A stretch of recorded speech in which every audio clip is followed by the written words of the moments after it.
Good morning, everyone.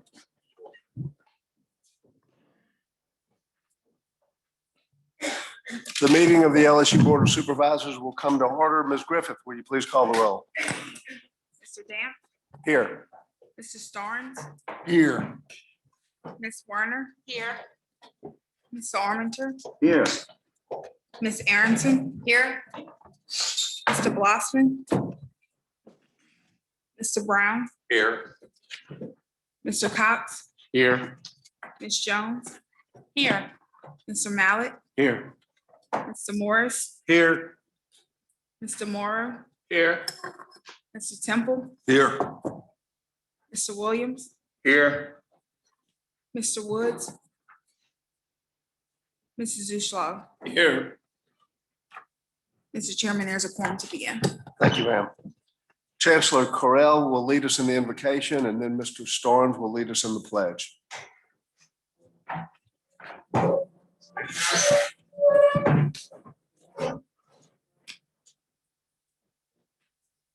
Eternal God, I pray that you bless us in this meeting and keep us in the palm of your hand.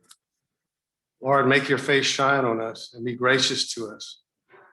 I pray that we will feel your presence during this meeting because you are with us wherever we go. We ask for the grace to do your holy will for the benefit of all the students we serve and all the employees that work for the LSU system. Thank you for safe travels here and our return home. We offer all these prayers in your holy name. Amen.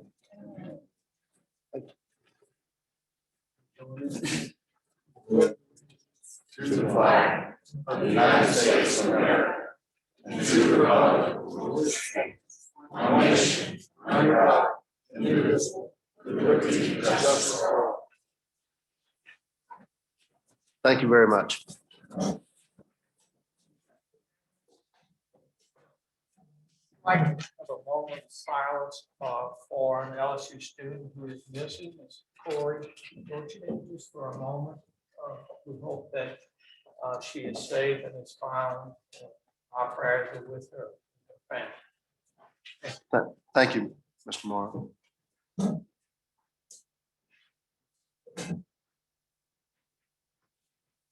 Thank you, sir. At this time, we'd like to recognize some special guests. We have Representative Charles Owen. Representative Owen. Welcome, sir. Representative Ray Garofalo, Chair of the House Education Committee. And Representative Larry Bagley, Chairman of the House Health and Welfare Committee. And Representative Jack McFarland. Welcome, glad to have you folks with us. We have no one registered for public comment today. At this time, I will make a motion to enter into executive session for the purposes of discussion. Oh, gosh. I'm off my script.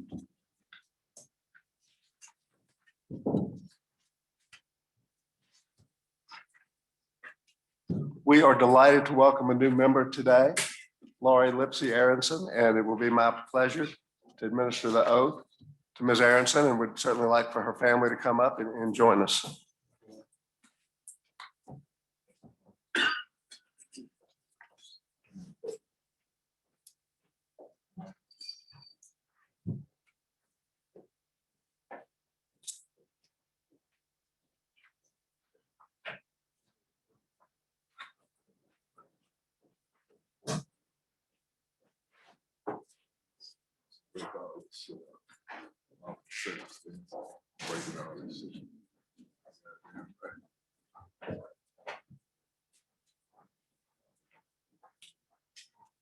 I, Laurie Lipsy Aronson, solemnly swear. I, Laurie Lipsy Aronson, do solemnly swear. That I will support the Constitution and laws of the United States. I will support the Constitution and the laws of the United States. The laws of Louisiana. The laws of Louisiana. The bylaws of the LSU Board of Supervisors. The bylaws of the Board of Supervisors. And that I will faithfully and impartially And I will faithfully and impartially discharge and perform all the duties discharge and perform all the duties incumbent upon me incumbent upon me as a member of the Delegation Board of Supervisors, as a member of the Board of Supervisors, according to the best of my ability according to the best of my ability and understanding. and understanding. So help me God. Congratulations. Wow. Thank you very much.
Okay, at this time, I will make a motion to enter executive session for the purposes of discussing personnel matters relating to Dr. Larry Oye, G.E. Golly, William Richardson, Naranjan Basaki, and I need a second to that motion, please.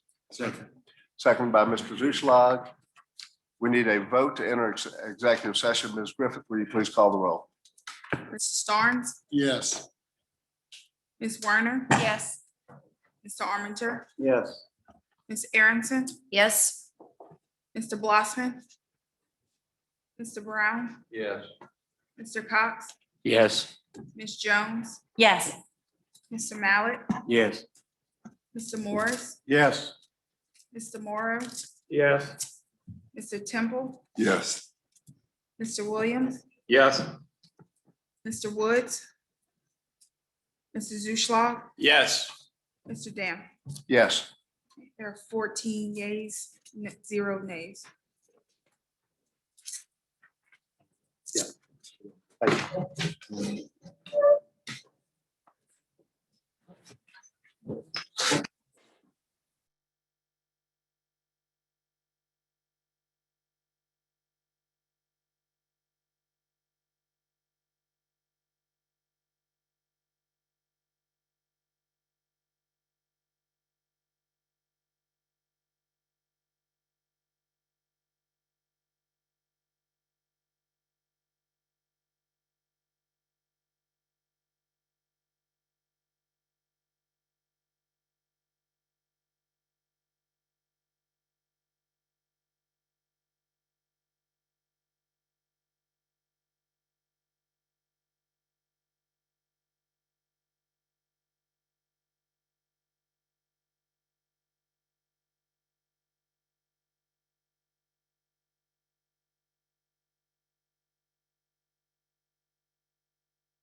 right?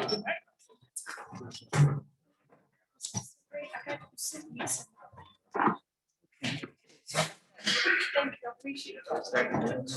I think we are. We need to,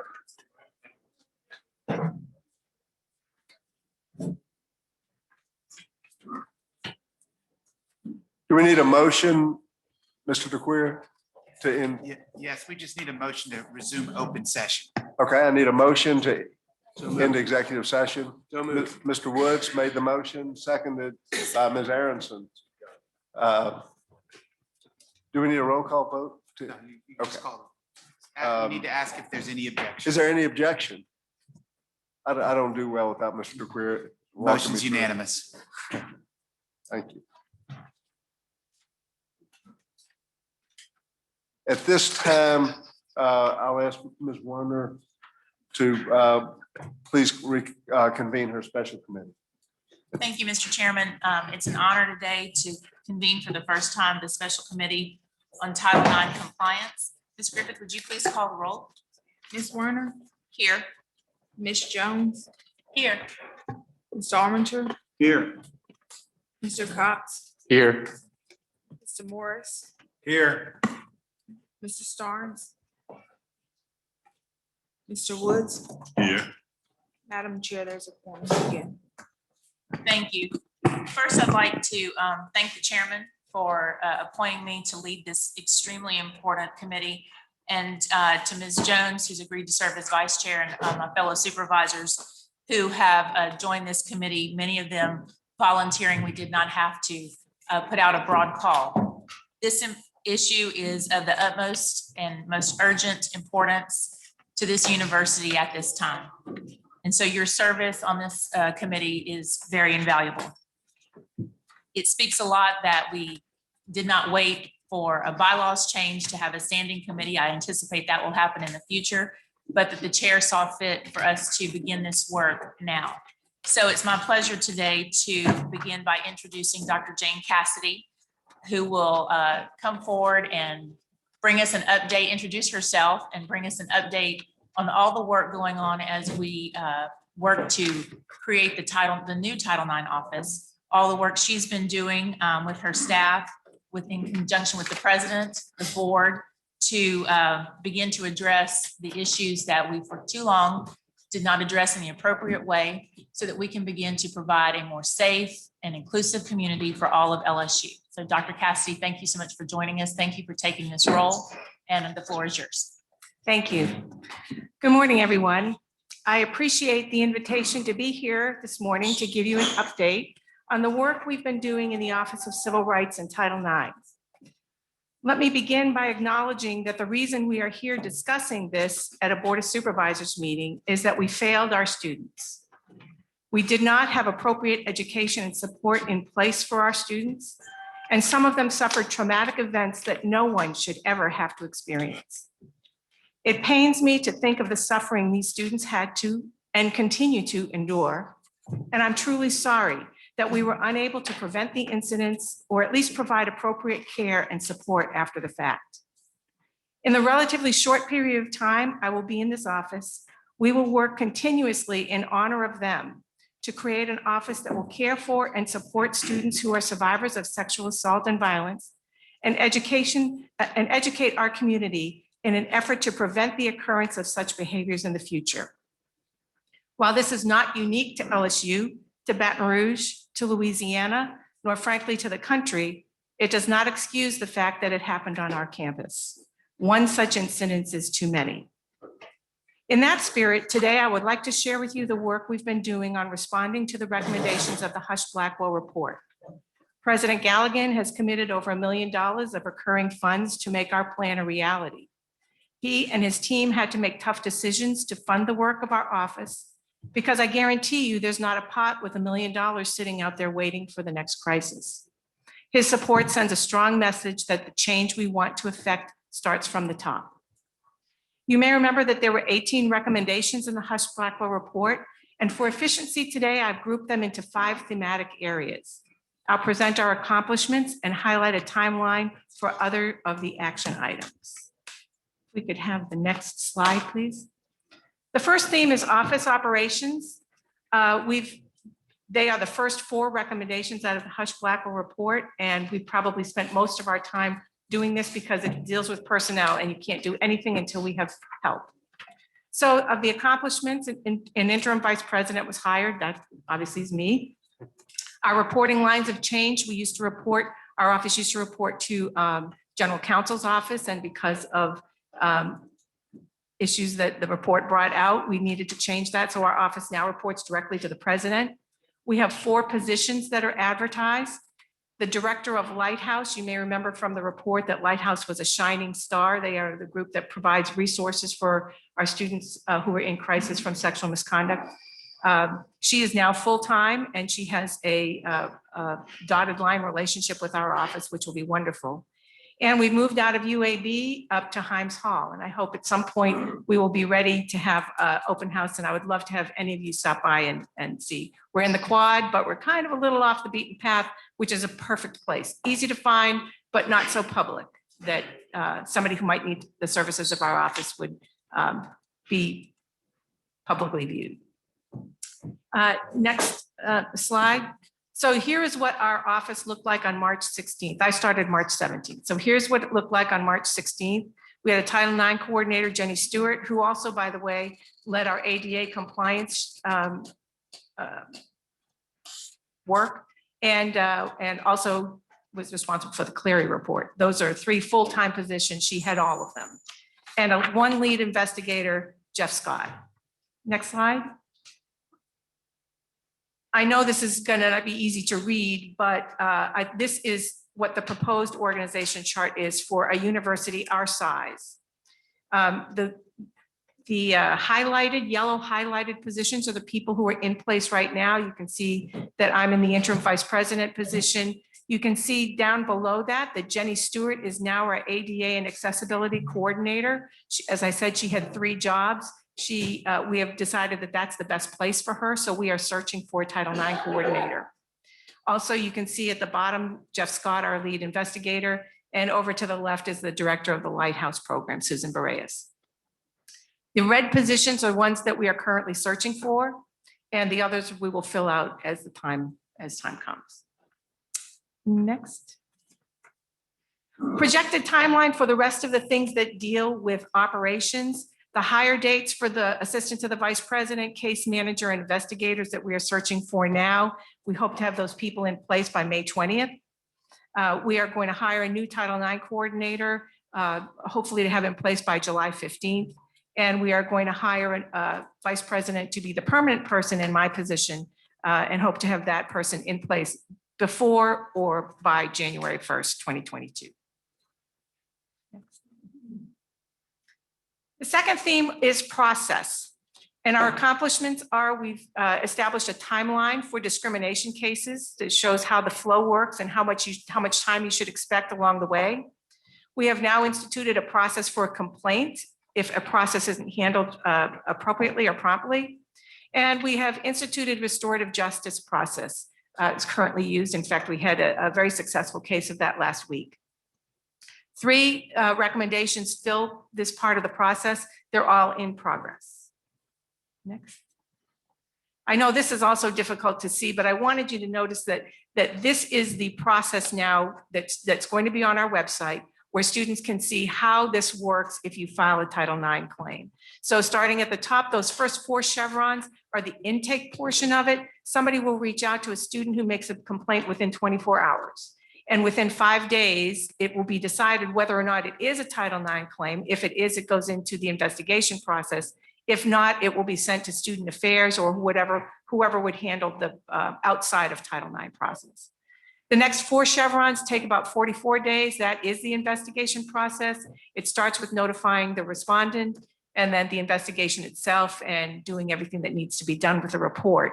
The important piece about that is the investigation. Sometimes of these don't take as long as it looks here, 44 days. But what takes time sometimes is just getting people together, getting people to respond to phone calls. Sometimes people have gotten lawyers, and now if you're going to meet and investigate, you have to have a lawyer in the room. And so sometimes that takes a while, not for a lack of effort, but just time. If there are findings, then it goes to the last part, which is the hearing part and the adjudication part. Those are the last 3 chevrons, and that takes about 35 days. Some of that is on a timeline that is required by the new laws that were put into effect in last August. So there was a hearing, a pre-conference hearing, there's a hearing, and then there's a finding, and then a process of appeal, and I'm sorry, there's a decision and a process for appeal. Thank you.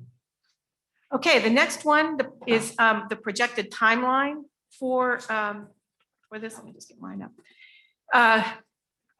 I mentioned that we are doing restorative justice, but there are other alternative resolution processes. We are looking into those and figuring out how to pull them into our office. By August 15th, we will have that figured out. There's going to be a new civil rights and Title IX policy that will describe the reporting process, define mandatory reporters, and provide sanctions for employees who fail to report. That would be done by July 15th. And we also will have had the discussion and set forth presumptively appropriate sanctions for students found responsible for sexual misconduct. That also will be by July 15th. That will be in a policy. Next. The third grouping is training and education. There are 3 recommendations that deal with that. As far as athletics, I want to start there with this because all athletic appointees are now required to make reports of sexual discrimination of students directly to the Title IX coordinator. And I want to give a shout out to athletics, who also has been in the highlights. I've been working very closely with Stephanie Remp from the athletics department. And I want to just read a few of the things that they have already instituted and are working on there with regard to education and training. They have established an LSU Athletics Council on sexual and domestic violence that's going to hold them accountable for all of the training and education that they're doing. They have Student Athletic Advisory Council and Black Student Athletic Association. Those students are committed to bystander intervention program in order to advocate for survivors. They have new HR positions that are focused on awareness of sexual and domestic violence. They have a comprehensive education program for student athletes, coaches, and all athletics employees that includes a contract with STAR and a Call to Men. If you're not familiar with the Call to Men, I would look them up online. It's a fabulous organization that has worked with NFL and other athletes about healthy manhood, men advocating and counseling men. There are a number of others, and I'm not going to list them all, but I wanted to make the point that athletics is moving on this, and the football players have already had their first training session with STAR. There's a contract I said just established with STAR in athletics.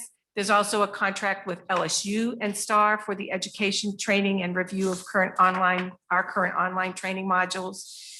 I've already said about the first educational session and the bystander intervention program also. So we've made some good progress on that. And on the projected timeline, you can see that we are working with STAR to look at our annual mandatory training for employees, graduate assistants, and student workers. A new version of that will be in place by August 15th. The My Student Body training that's required for new students will be reviewed by STAR and will be in place for August 15th. And training for Title IX personnel will be the first week in June as soon as we have everybody on board. Next. The fourth theme is record keeping and recording. Record keeping and reporting.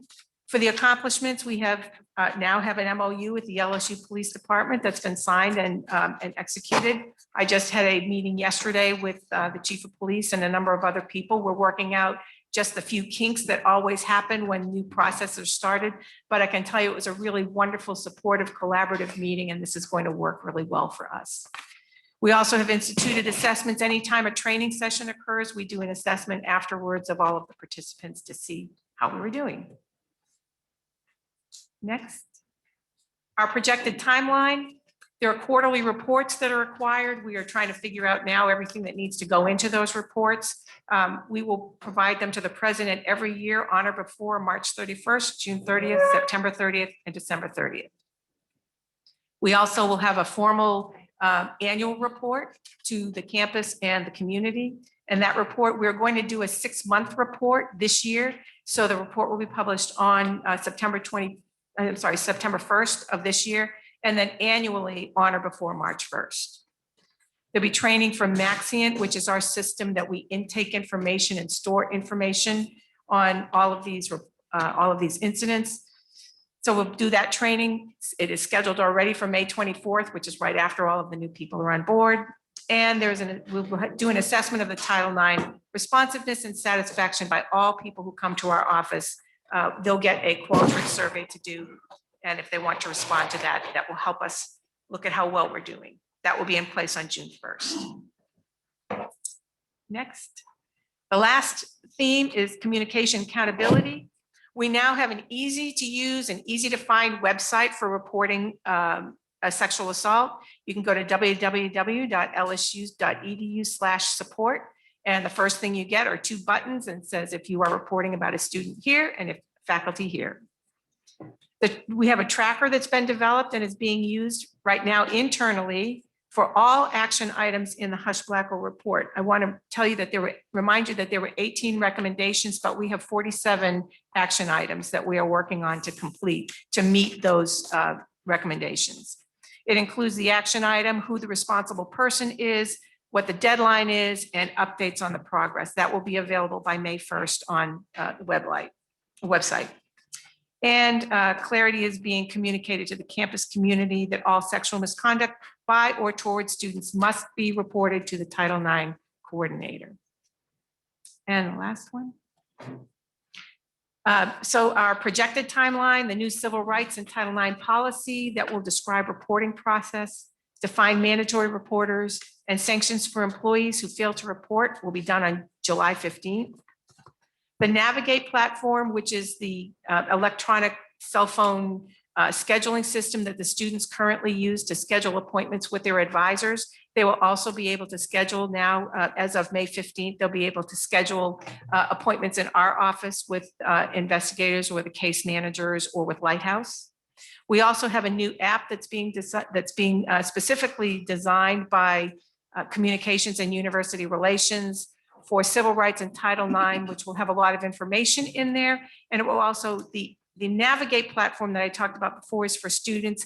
This will be for the entire LSU community, but faculty and staff will have access to that. I told you the tracker will be made available on the launch of, upon launch of the new Title IX website on May 1st. And I gave you in the, right there, the new website, the link for the new website. It's not live for the community, but we can get you that website. It's up for you to be able to scroll and look around and give any feedback that you might have on that. So to close, I want to thank you for your support in these very difficult times.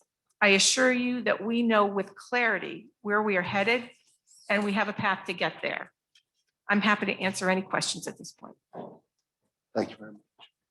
Dr. Golly? I was going to ask Dr. Cassidy, are there provisions in this action plan for the 5 or 6 campuses outside of that? So, elaborate. I don't have clarity right now in the role of our office. In fact, that's something I hope that the board can help and the president can help. I don't have clarity in what our relationship is, but anything that we can do to help the other campuses, we will. So right now, a lot of what we've done, I think, could be shared fairly easily. A policy that we're creating, that's a policy statement, maybe could be a permanent memorandum. I know some of our campuses have HR certified officials, some something that's important.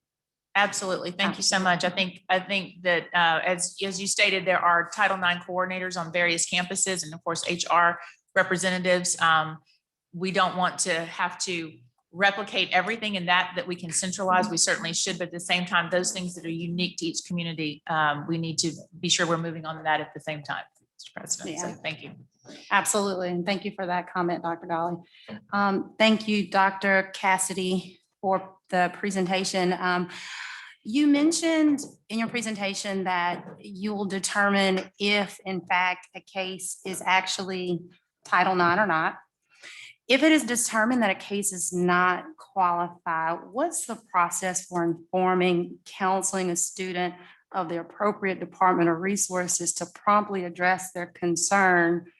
Because while it may not be a Title IX violation, it is certainly very important that the student has their concern promptly and appropriately addressed, so that it doesn't get lost in the shuffle, that doesn't fall through the cracks. What does that process look like? Can you speak to that? Sure, that's a really great question, because I think this is something that we've fallen down in the past on. The communication out of our office has not been what it needed to be.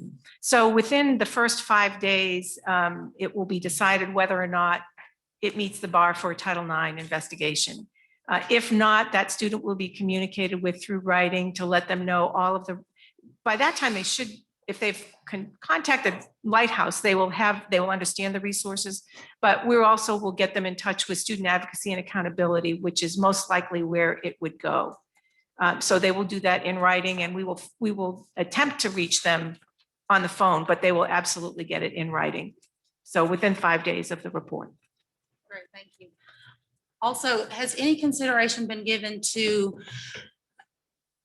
holding some sort of seminar or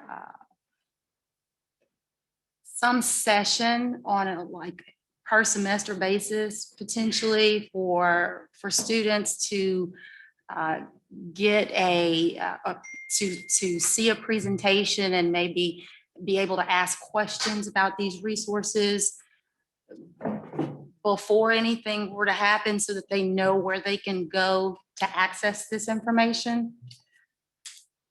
I would say that I'm not there yet. That is absolutely a fabulous idea. I hadn't thought about that. What we have been thinking about is it's time now for me to start reaching out to TASA and some of the other groups of survivors and people who are advocates for survivors on campus and start talking to them. I needed to get the lay of the land first. So it's time for me to go out and do that. And I'm going to put that at the top of my list, is how we can facilitate forums, even if it's a Zoom meeting, even if it's just an information gathering for them, which is where all of the resources are on campus. That's a great idea. Also, thank you. Is there a way to incorporate that into the orientation process? Has that been done, or is that being Yes. considered as well? So for orientation, all students, and they can't schedule classes until they have completed the My Student Body, which is a general health and wellness training session. It's not specific to sexual misconduct, although we are beefing up the sexual misconduct part of that. STAR is helping us do that. And they also are going to learn how to use the EAB app as to how to report directly. So they have to do that as part of orientation and can't schedule without having completed it. Great. And it will be better than it is now. Great. Thank you. Thank you, Ms. Jones. Is that for all students? That's for all students. Okay. Yes. Thank you. Mr. Mallett? What's the process on when something happens? Where does it go next? How do we know about it? When does it get to us or to the president? Is that in your purview to figure that out, or somebody else is figuring? How does this board know when something serious like this has occurred? Well, we are going to do, every quarter, we're going to do a report.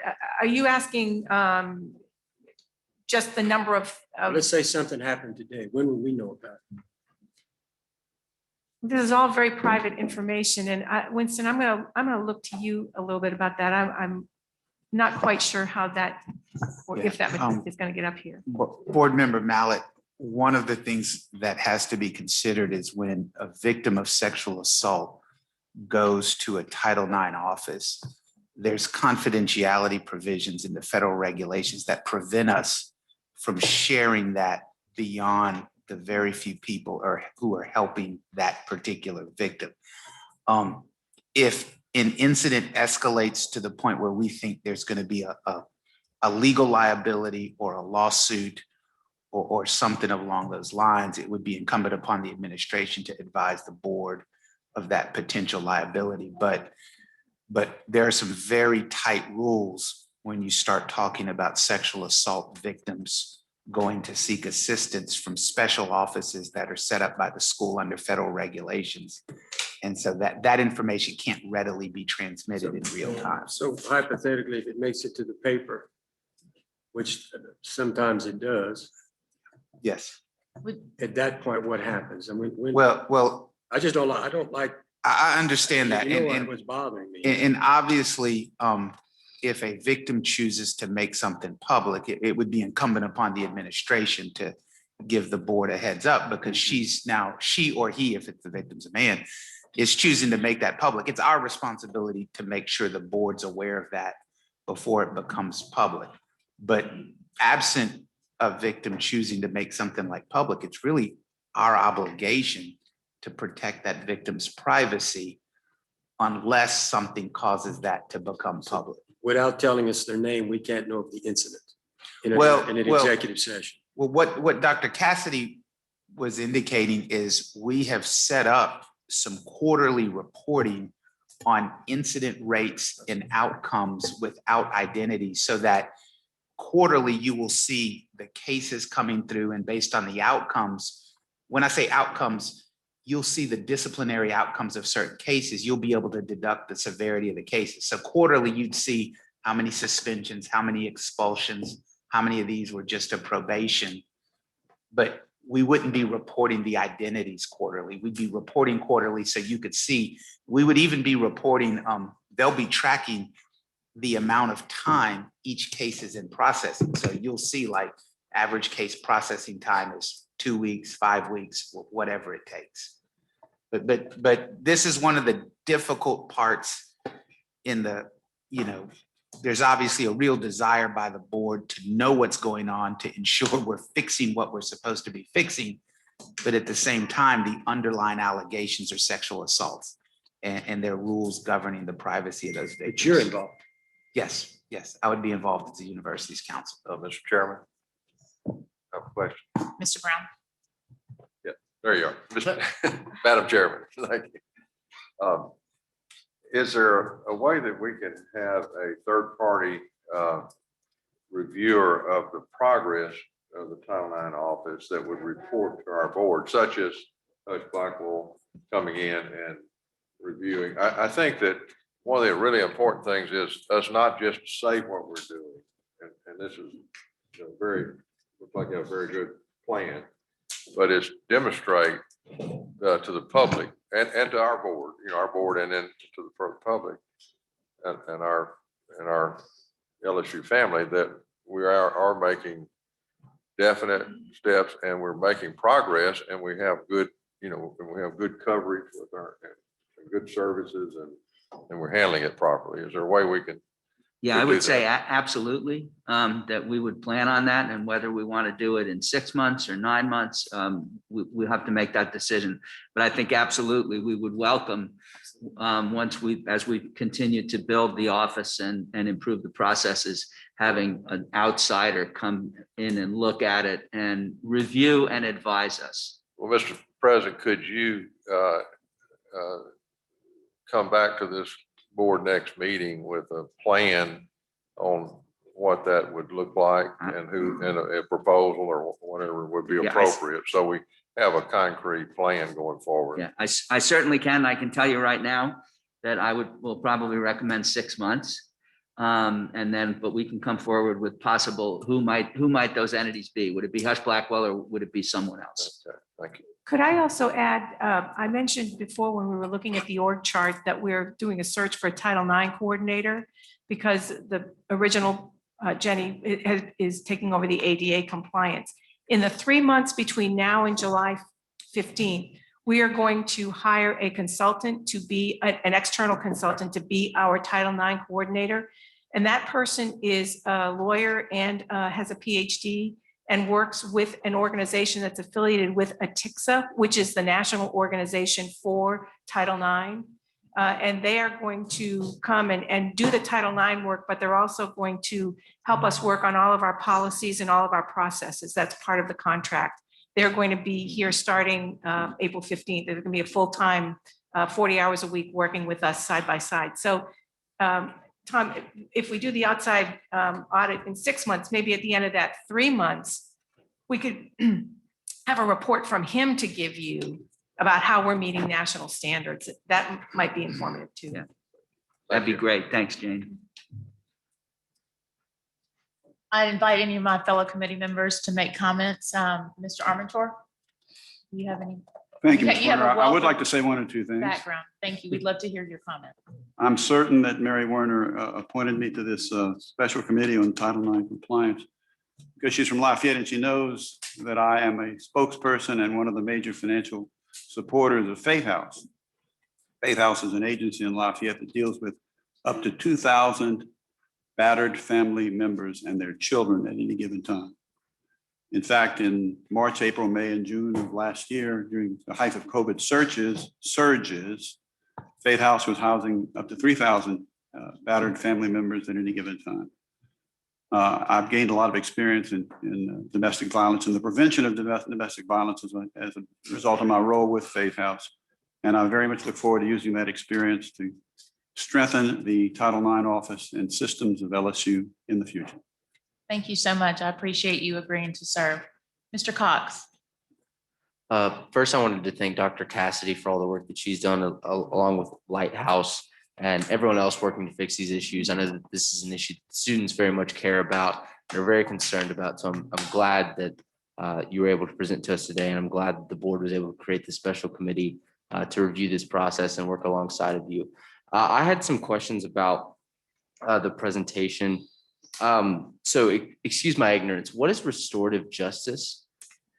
Don't say excuse your ignorance because I just learned about this myself. Okay. I can tell you that the little bit that I know about it is rather than going to a antagonistic review of things and going to the hearing panel, it allows two people who have been involved in the situation to come together through a mediator and actually work face to face. I'm going to use the word therapy. I don't know that that's an accurate description of it, but trying to work through the problems that created the issues to begin with and try to have a resolution that they both can live with, and whether they both go their merry way afterwards, that's fine, but it's trying to enable the two of them to get closure and on the event. That's really about what I know about it. Dr. Cassidy. Yes, do you know more? Yeah, I've Good. given presentations on Oh, thank you, restorative Winston. justice. It's actually a modern concept within the concept of student discipline, where schools are now trying to figure out how to change discipline from discipline and punishment on certain milder violations to corrective actions that prevent further bad conduct. And so there are certain types of offenses where, in fact, the victim would prefer that there be corrective action rather than just some sort of punishment. And schools have identified this, and there's a theory about when you have certain misconduct, sometimes the better outcome is a corrective action that ensures prevention as opposed to traditional discipline. And that's the concept of restorative justice. And it's a very new concept that, and the reason I've heard about it, it's being lectured about within the National Association of College and University Attorneys, because one of the corollaries is it also limits some of the legal liabilities that come out of disciplinary actions from students. That sounds like a great process, and I'm really glad I learned a little bit more about that. It will take a lot of training and a little bit of quite a few resources. I mean, it's not a simple concept, as you understand. Absolutely. So then for the Title IX process and timeline, first question is this shortening the Title IX process from what it used to be, or is this a completely new separate thing? I think I remember that the process was kind of lengthy, and that was a suggestion that they wanted us to shorten it. The timeline wasn't defined before, so we're defining it. I want to tell you that I've talked with people at 4 other institutions who have recently done a really good job with their Title IX, and all of them say it's foolish to put out a timeline because it is so out of the hands of the people in the office who are trying to do this. So sometimes it takes a long time before a survivor wants to talk and meet about it. So they might file the complaint and they're just not ready to talk. And so the time, you have to wait for those things to happen. I mentioned before, sometimes people get lawyers and now during an investigation process, you're trying to get it done in a few weeks, but they can't get their lawyer there until, 2 months from now. So I would say it's not any shorter than it was before. It's not any longer. We've just tried to define what we expect in a normal case, that we could meet it within those parameters. Some of it's set by federal law. The pre-hearing, once the findings have happened, the federal law requires that you send that to the respondent and to the complainant, and you have to wait 10 days before you can have a pre-hearing. So some of it's prescribed by law, but it's a total of 84 days is we think that most of the cases that we get, that we will be able to handle and complete them within 84 days. Well, thank you so much. That was all the questions I had. And thank you again for starting this process with us. Thank you, Stone. Thank you, Mr. Cox. Mr. Woods. Thank you, Madam Chair. Dr. Cassidy, do you have a sense of best in class, gold standard, so to speak, from a Title IX perspective, institutions around the country that you consider to be the cream of the crop, so to speak? Have you taken a look at that? So I've talked with the names that people have given me, and I can tell you they've got really great people there. I've talked with people at Missouri. I've talked with people at Baylor. I'm set up to talk with people in Michigan, Texas A&M, and UT Austin. Okay. Thank you. Madam Chair, a father who sent 3 daughters off to school, that certainly recognize the importance of this committee, and thank you for giving me an opportunity to serve. There's been no greater gut punch to me than this issue since my short tenure here on this board. And I look forward to working with Dr. Cassidy and the entire team to drill down on this matter and make sure that we're best in class as it relates to students coming through LSU. So thank you. Thank you, Mr. Woods. Mr. Juschlag. I'm not on the committee. Can I ask a question? Absolutely, please. Has thought been given yet to maybe the university having some type of program on the offense to where there could be group discussions about respect and getting faculty and students to think how to behave in the proper way, more dialogue, because part of our society has gotten very disrespectful lately. And I think this is one area where we need to somehow try to work in an offensive way to convince people to behave properly, to have respect for each other. It can't hurt. That's right. Agreed. Thank you. Mr. Starnes, as chair-elect and a member of this committee, we would love to hear your thoughts on our work and then going forward, some of the plans you have for us. Thank you very much. And thank you, Dr. Cassidy. We're having to deal with some very, very difficult issues, and we've had to get up to speed in a very short amount of time. And I know that you've stepped up and taken on this enormous challenge, and I greatly appreciate your efforts in this regard. And I also want to thank Chairman Damp for appointing this special committee to come together to address the findings of the Hush-Blackwell report and these other matters that we're trying to tackle. When I become the chair, and we're going to spend some time over the summer going over our bylaws and resolutions to look at it through a lens of these Title IX issues. And there will be a permanent committee of the Board of Supervisors beginning in the fall, a Title IX committee that will look at all of these issues on a every meeting basis by the supervisors. And so we're going to work towards that. That will happen. And again, I thank you, and I thank the chairman for not waiting until then to appoint a committee to address this. Mr. President. Yeah, I'd just like to say thank you to Dr. Cassidy. Thank you for your presentation today. But thank you so much for assuming this really important role.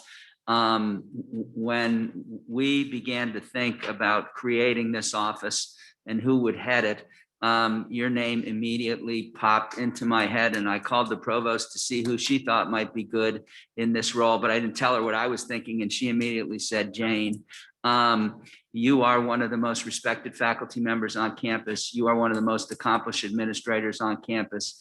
You impress me as a compassionate person, and I absolutely know that you get things done, and you have already gotten a whole lot done. Everybody in the room ought to realize that she's celebrating 3 weeks, 2.5 days in this position, and has already accomplished a tremendous amount. And we're doing it all for our students, and we're doing it all to make LSU a safer place. So I thank you very much. Madam Chair, can I ask a question? Yes. Dr. Cassidy, I asked you earlier about how we were engaging the students with all of this, but have we reached out to the students to find out how they feel about how they'd like to be communicated with about this?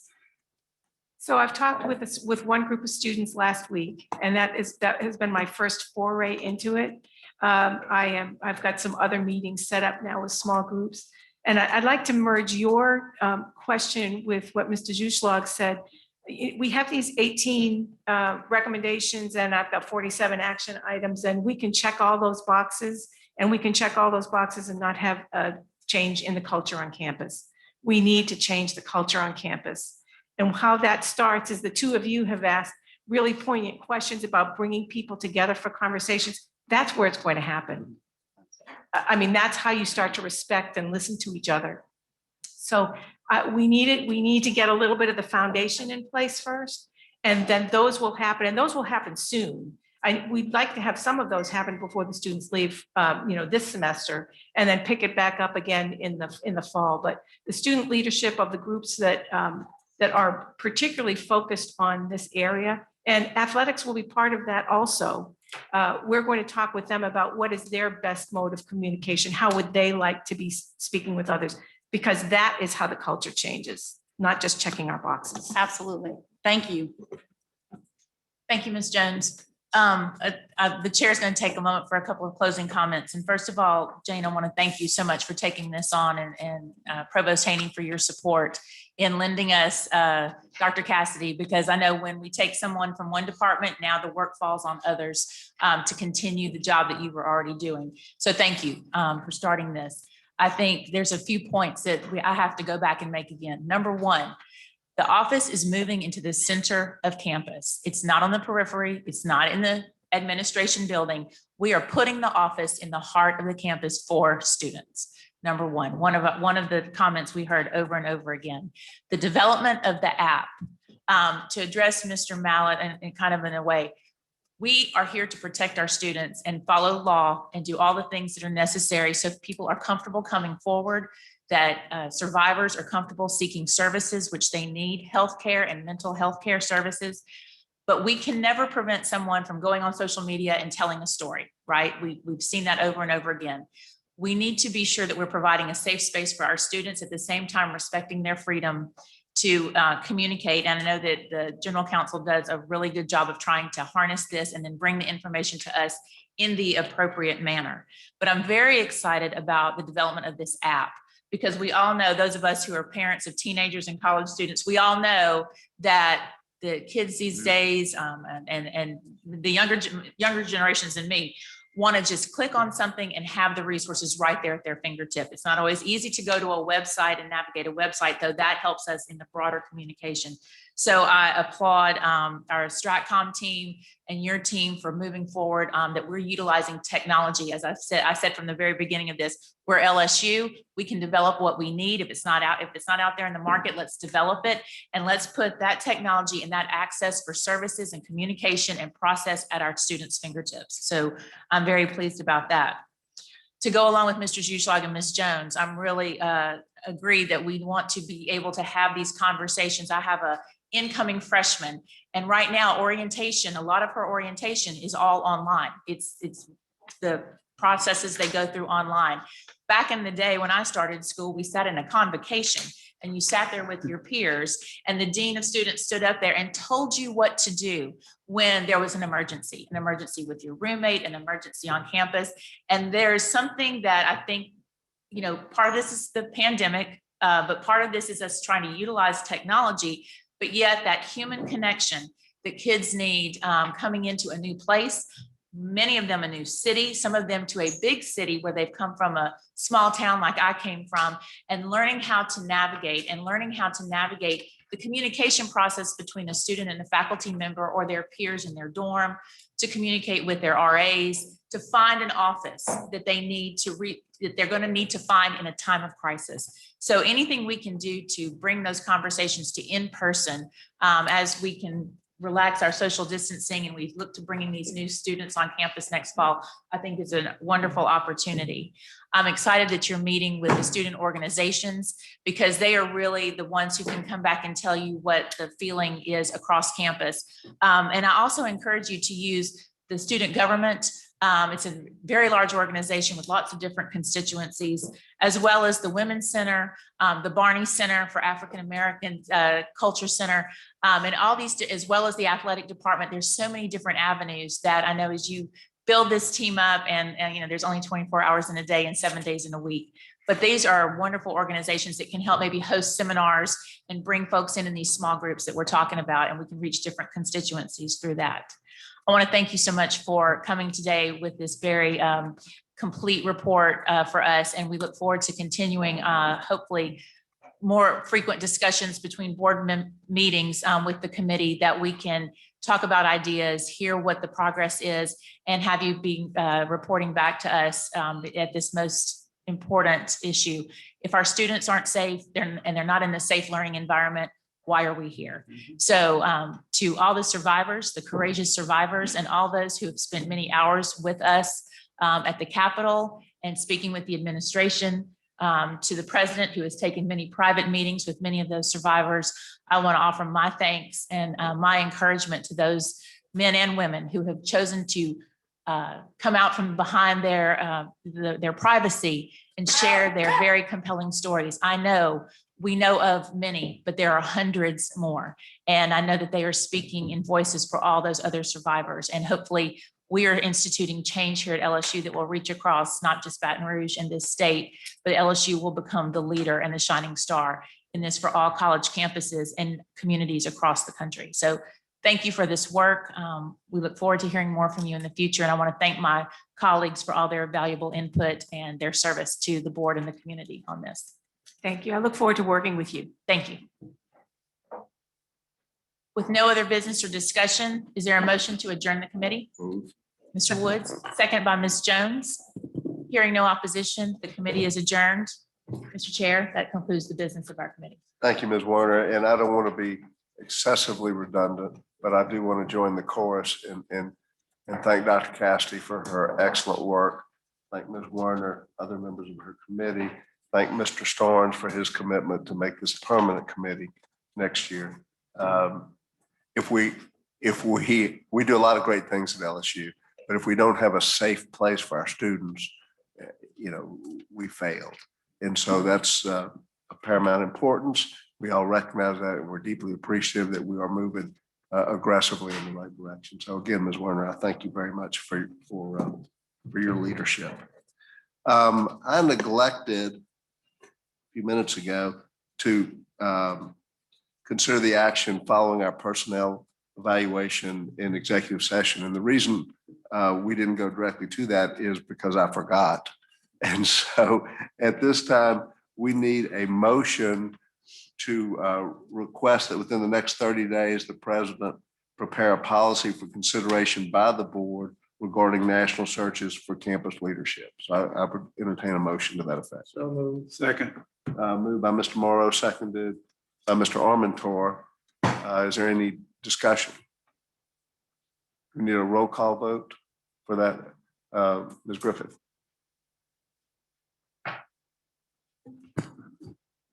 Mr. Dam, Yes. Mrs. Starnes, Yes. Ms. Warner, Yes. Mr. Armenter, Yes. Ms. Aaronson, Yes. Mr. Blossman, Mr. Brown, Yeah. Mr. Cox, Yes. Ms. Jones, Yes. Mr. Mallett, Yes. Mr. Morris, Yes. Mr. Morrow, Yes. Mr. Temple, Mr. Williams, Mr. Woods, Yes. Mrs. Zuschlag. Yes. You have 13 yeas, none opposed. Thank you very much.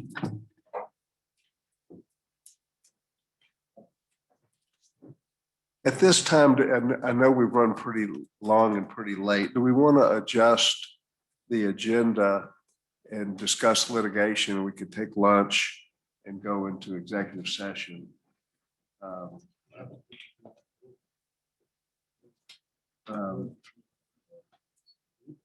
Yeah, but is that? I'm looking for a nod to that. I'm saying yes. Okay, so with this, If the board so desires, what you would need to do is ask if there's a motion to take the litigation agenda item out of order now and go into executive session to discuss it and then announce that the board will return in 30 minutes. And the First, rest- we need to reconvene the board meeting. Yes, you'd have to reconvene the board meeting okay, so we need a motion to reconvene the board meeting. and then you would take the litigation agenda item out Is of. there a motion to reconvene the board So meeting? moved. Mr. Mallett, is there a Second it. second? Second. Ms. Jones, And is there any objection to that? is there any objection? Hearing none. And then you would ask, is there a motion to take the litigation agenda item now and go into executive session? Is there a motion to take the litigation motion now? Mr. Mallett, second by Second. Ms. Aronson. And you need a roll call vote for the executive session. Okay. Ms. Griffin? Mr. Damp, Yes. Mr. Starnes, Yes. Ms. Werner, Yes. Mr. Armiger, Yes. Ms. Aaronson, Yes. Mr. Blossman, Mr. Brown, Yeah.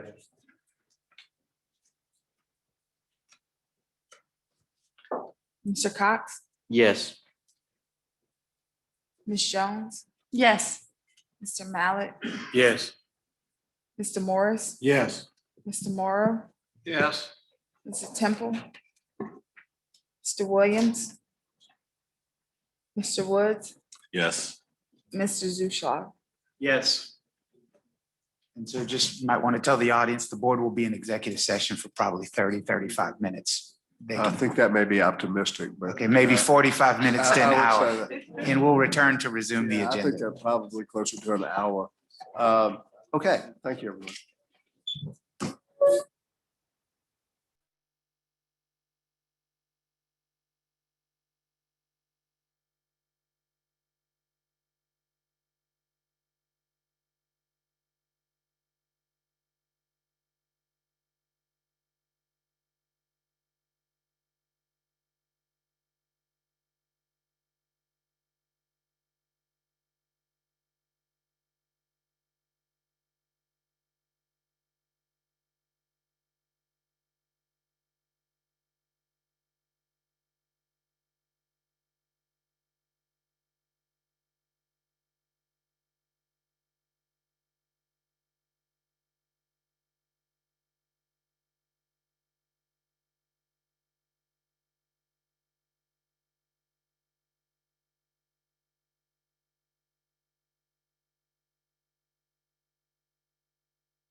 Ask for a motion to go into.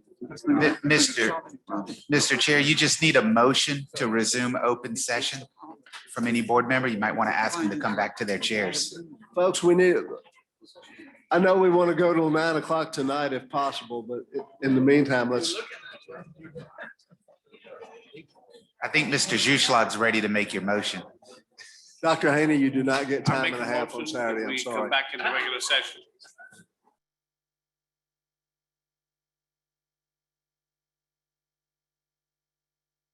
Mr. Chair, Mr. Juschlad offered a motion to come back into open session. If you could get a second. I would need like a to second by Mr. Brown. And we need to have a quorum at the table. Do we have a quorum at the table? No is the answer.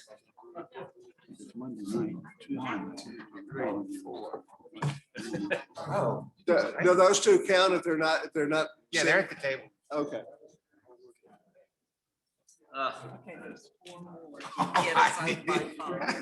Do we need a roll call vote? No, just ask if there's any objection. Is there any objection to coming out of executive session? Hearing none. You're back in open session. You can resume. Session, Ms. Jones, I think the ball is in your court. Thank you, Mr. Chair. Ms. Griffith, please call roll. Ms. Jones, Here. Mr. Arminger, Here. Ms. Aronson, Here. Mr. Blossman, Mr. Cox, Here. Mr. Starnes, Ms. Werner. Here. Mr. Williams. Here. Madam Chair, there's a quorum to begin. Thank you, Ms. Griffith. I'd like to begin this meeting of the Academic and Research Committee, the way I do each week with some academic accolades from our campuses. LSU Alexandria has been awarded a $1.2 million grant from the National Science Foundation to recruit, prepare, and retain STEM educators to serve in high-need schools in Central Louisiana. The 5-year award will provide scholarships and other support to undergraduate STEM majors or NOIS scholars. These scholars will complete their degree in a STEM program and obtain a secondary teacher certification. The project includes partnerships with 7 high-need school districts: Allen, Avoyelles, Concordia, Evangeline, Grant, LaSalle, Rapides Parish School Districts, and Central Louisiana Technical Community College. In addition, the LSUA Foundation has received a philanthropic contribution from the Louisiana Charities Trust to award 6 full-ride student scholarships. The gift was given in loving memory of the late Mr. Scott O'Brien, who was a founding board member of the LSUA Foundation in 1991. These contributions will award 4 full-ride scholarships to long-term care administration students and 2 full-ride scholarships to clinical nursing students. These scholarships will include all costs of attendance, tuition, fees, books, housing, and meal plans. This annual commitment based on today's cost is valued at an estimated $18,000 per scholarship. LSU Health Shreveport has received a 5-year grant for $10.5 million from the National Institute of Health to establish a center of biomedical research excellence. The funds will establish the Center for Applied Immunology and Pathological Processes. The first major goal of the Center of Biomedical Research is to establish a research center focused on the important discipline of immunology. This is a critical area of research that is important to vaccine development and the development of new treatment options for the elimination of drug-resistant viruses and bacteria, as well as for the development of new therapies for treatments of various cancers and cardiovascular diseases. The second major goal of the center is to recruit, to retain new talented research and clinical faculty at the LSU Health Shreveport campus. And through this new recruitment, to expand this exciting and important research discipline and gain national and international prominence for the Center for Applied Immunology and Pathological Processes. The last major goal of the award is to develop robust new infrastructure that encourages statewide collaboration and the growth of new research within the state. The LSU School of Veterinary Medicine has received an $11 million grant to establish a Center of Biomedical Research Excellence. The funds will create the Center for Preclinical Cancer Research, which will be based at the LSU SVM. The grant's principal investor is Rhonda Carden, PhD, professor in the Department of Pathobiological Sciences and former Associate Dean for Research and Advanced Studies. Less than 5% of anti-cancer drugs are successful in clinical trials, indicating that current preclinical cancer drug research is not predictive of efficacy in humans.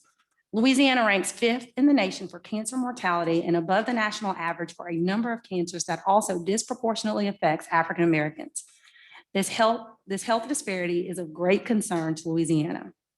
The Cancer Center of Biomedical Research will establish a new specialized core facility, preclinical evaluation core to provide scientific expertise and technical support for the cancer projects, as well as to all LSU researchers.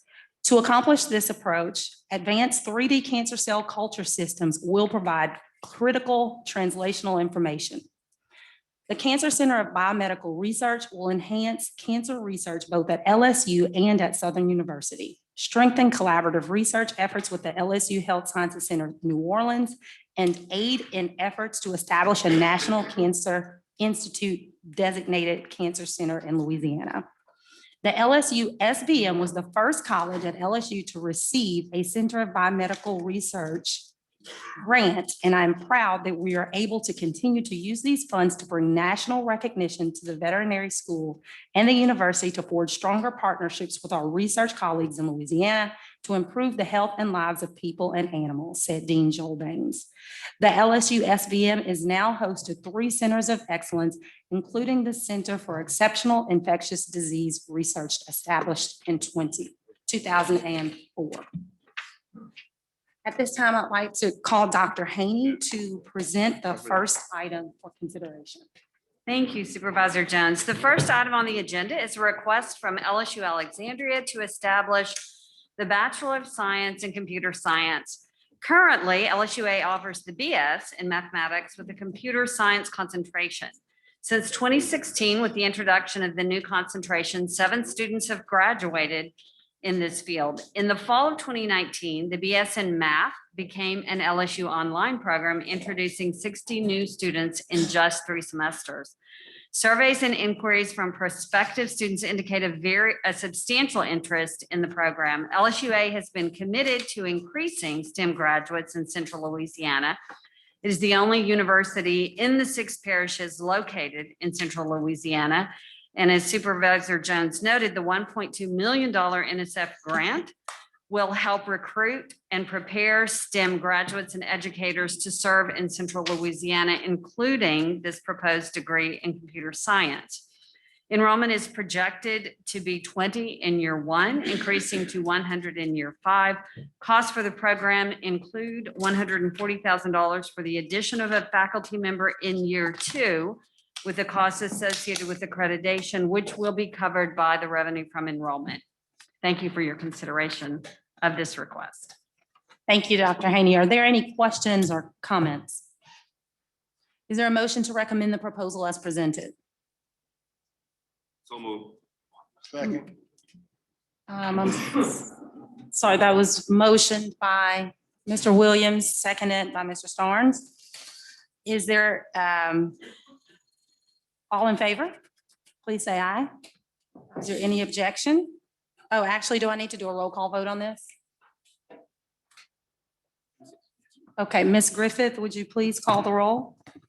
Ms. Jones, Yes. Mr. Armenter, Yes. Ms. Aronson, Yes. Mr. Blossman, Mr. Cox, Yes. Mrs. Starnes, Yes. Ms. Werner, Yes. Mr. Williams, Yes. 7 yeas, none opposed. Without objection, the motion carries. Dr. Haney, would you please present the next item? Yes, the second item on the agenda is from LSU Eunice to create the Division of Arts and Sciences. This change will consolidate 2 divisions, the Division of Liberal Arts and the Division of Sciences and Mathematics, into the Division of Arts and Sciences. And it reduces the number of academic divisions at LSU Eunice from 3 to 2, eliminating 1 full-time academic administrative deanship. This request is part of a continuing effort to reduce administrative costs and to increase faculty support and collaboration across disciplines. Current administrative organizational structure and salaries for the Division of Liberal Arts and the Division of Sciences and Mathematics consists of 2 deans and 4 area coordinators for a total administration expenditure of $154,000. The proposed structure of a combined division will be 1 dean and 4 area coordinators. There would be no change to the 2 divisional office support staff that includes administrative assistants and student workers. The result of this would allow the university to realize cost savings of $54,000. The consolidation was approved and discussed with the faculty senate in January and March with a majority of support from the faculty. This merger will not affect any of the academic programs presently offered by the 2 divisions. Thank you for your consideration. Thank you, Dr. Haney. Are there any questions? Is there a motion to recommend the proposal as presented? So moved. Moved by Ms. Werner, seconded by Second. Mr. Cox. Thank you, Mr. Cox. Ms. Griffith, would you please call roll? Ms. Jones, Yes. Mr. Armitage, Here, yes. Ms. Aronson, Yes. Mr. Blossman, Mr. Cox, Yes. Mrs. Starnes, Yes. Ms. Werner, Yes. Mr. Williams. Yes. 7 yeas, none opposed. Without objection, the motion is approved. Next item, please, Dr. Haney. The next request is to approve the conferral of degrees for candidates meeting degree requirements for graduation, commencement exercises, whether they be virtual or on campus. For LSU A&M, that will be August 13, the Paul M. Hebert Law Center, August 11, LSU Alexandria, August 15, LSU Health Sciences Center, New Orleans, August 14, LSU Health Sciences Center, Shreveport, August 14, LSU Shreveport, August 11. The proposed resolution indicates that degrees can be conferred after August 1, 2021, just in case adjustments need to be made to the ceremony to meet COVID safety requirements. Thank you for consideration of this very happy request. Are there any questions or comments? All right, is there a recommendation to approve the proposal as presented? Moved by Ms. Aronson, Second. seconded by Mr. Armenter. Ms. Griffith, would you please call roll? Ms. Jones, Yes. Mr. Armitage, Yes. Ms. Aronson, Yes. Mr. Blossman, Mr. Cox, Yes. Mrs. Starnes, Yes. Ms. Werner, Yes. Mr. Williams. Yes. 7 yeas, none opposed. Without objection, the motion is approved. And Dr. Haney, would you please present the consent agenda for our consideration? Yes, there are 2 items on the consent agenda. One is a request from LSU Alexandria to change the title of the current Bachelor of Arts in World Religions to the Bachelor of Arts in Religious Studies, which is more in line with peers. And a request from LSU Health Sciences Center Shreveport to change the date for the commencement, the spring 2021 commencement exercises. I'm certainly happy to answer any questions if you have. Thank you, Dr. Haney. Are there any questions? Is there a motion to recommend the proposal as presented? So moved. Thank you, Mr. Armenter, seconded by Ms. Werner. Ms. Griffith, please call roll. Ms. Jones, Yes. Mr. Armitage, Yes. Ms. Aronson, Yes. Mr. Blossman, Mr. Cox, Yes. Mrs. Starnes, Yes. Ms. Werner, Yes. Mr. Williams. Yes. 7 yeas, none opposed. Without objection, the motion is approved. Thank you, Dr. Haney. I will accept a motion to conclude the committee meeting at this time. Moved Second. by Mr. Williams, seconded by Mr. Stone. Any objection? Without objection, the committee is adjourned. Thank you, Mr. Chair. This concludes the business of the Academic and Research Committee. Thank you, Ms. Jones, for your excellent job. Mr. Brown, will you please convene the Finance Committee? Yes, sir. Thank you. Would you, Ms. Griffith, please call the roll? Mr. Brown, Here. Mr. Woods, Here. Ms. Aronson, Here. Mr. Blossman, Mr. Mallett, Here. Mr. Morris, Mr. Temple, Mr. Zuschlag. Here. There is a quorum to begin. Thank you, Ms. Griffith. I'd like to call on Ms. Torres to go over our report. Our CFO. Thank you, Mr. Brown. The first item on the finance agenda is an update on the LSU Research Foundation. Last May, a cooperative endeavor agreement was approved between LSU and the Research Foundation. And a request was made that we provide a update annually on the success. So I'm happy to report that the occupancy of the Louisiana Emergence Technology Center remains stable. We've contracted with a property manager for the LETC and the Digital Media Center on August 1st of 2020, 5-year term at $6,000 per month for their services. All of the tech transfer related accounts payable have been paid in full. The administrative and operating expenses are closely monitored and remain very low. And most exciting, discussions are underway to utilize the Research Foundation for industry management and, industry engagement and economic development. Ms. Griffin, if you could pull up the cash projection, please. Oh, gentlemen. And fortunately, everyone should have a copy of the projections. Presented is the proposed cash projection at May 11th of 2020 for the year 2020, along with the actual results. And we can look down to bottom line to see that we anticipated a cash surplus of $1.3 million. And the actual results were $1.3 million. In addition, we anticipated paying the legal bills that were remaining from the tech transfer duties that were performed by the LSU Research Foundation. And I'm happy to report that all of the attorneys have been paid in full. There is still about $9,000 owed to the former executive director by way of annual leave payments.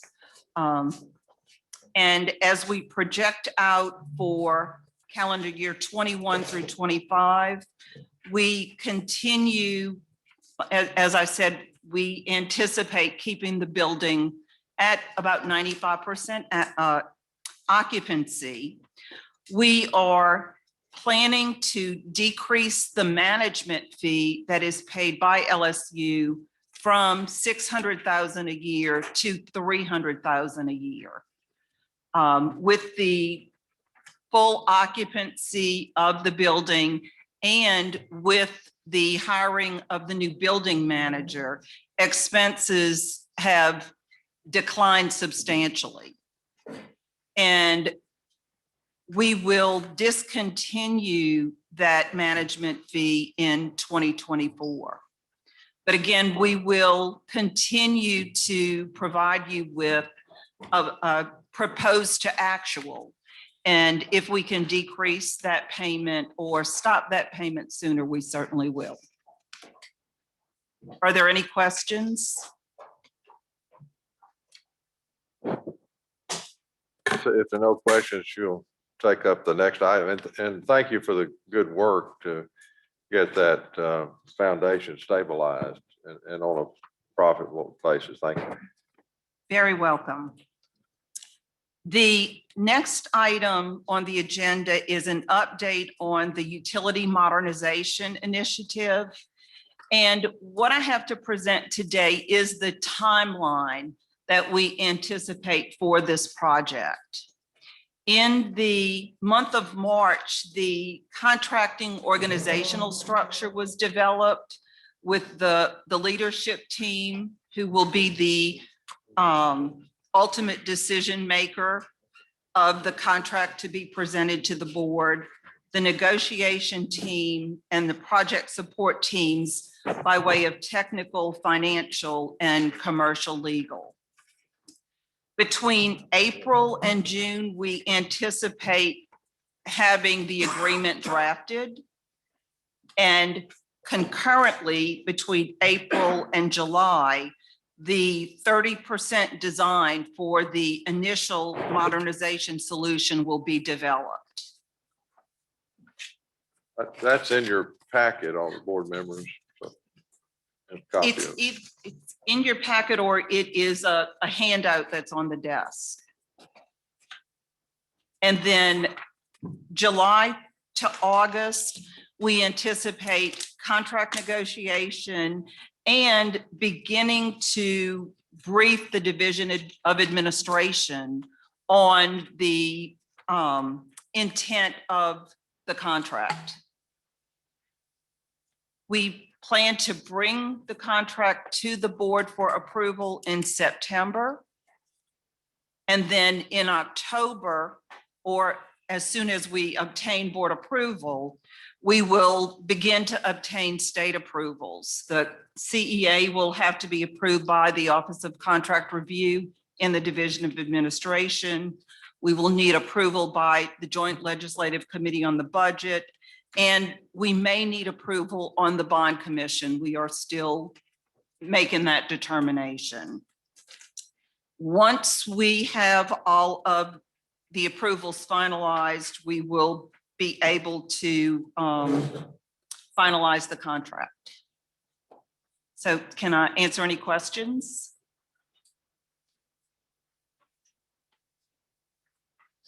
That'll be a very significant addition to our campus. I'm glad moving forward. Thank you. Ms. I'm sorry, I didn't recognize it. That's okay. Ms. Torres, I'm so happy to see this in print, and, you know, as we say all the time, this is all about the students, and we are working so diligently to make sure that we make this campus as modern for our students and take care of their safety as well as their comfort. How confident are you in this timeline? I mean, should we expect that there could be further delays, or are we pretty certain that we're going to say, you know, the contract negotiation wrapped up by the end of August, just as an example? But I don't want us to all go into this thinking, you know, we're going to hit these dates perfectly, or there's still variables out there that could cause us delays that we should, as a body, expect to foresee, you know, in the worst case scenario.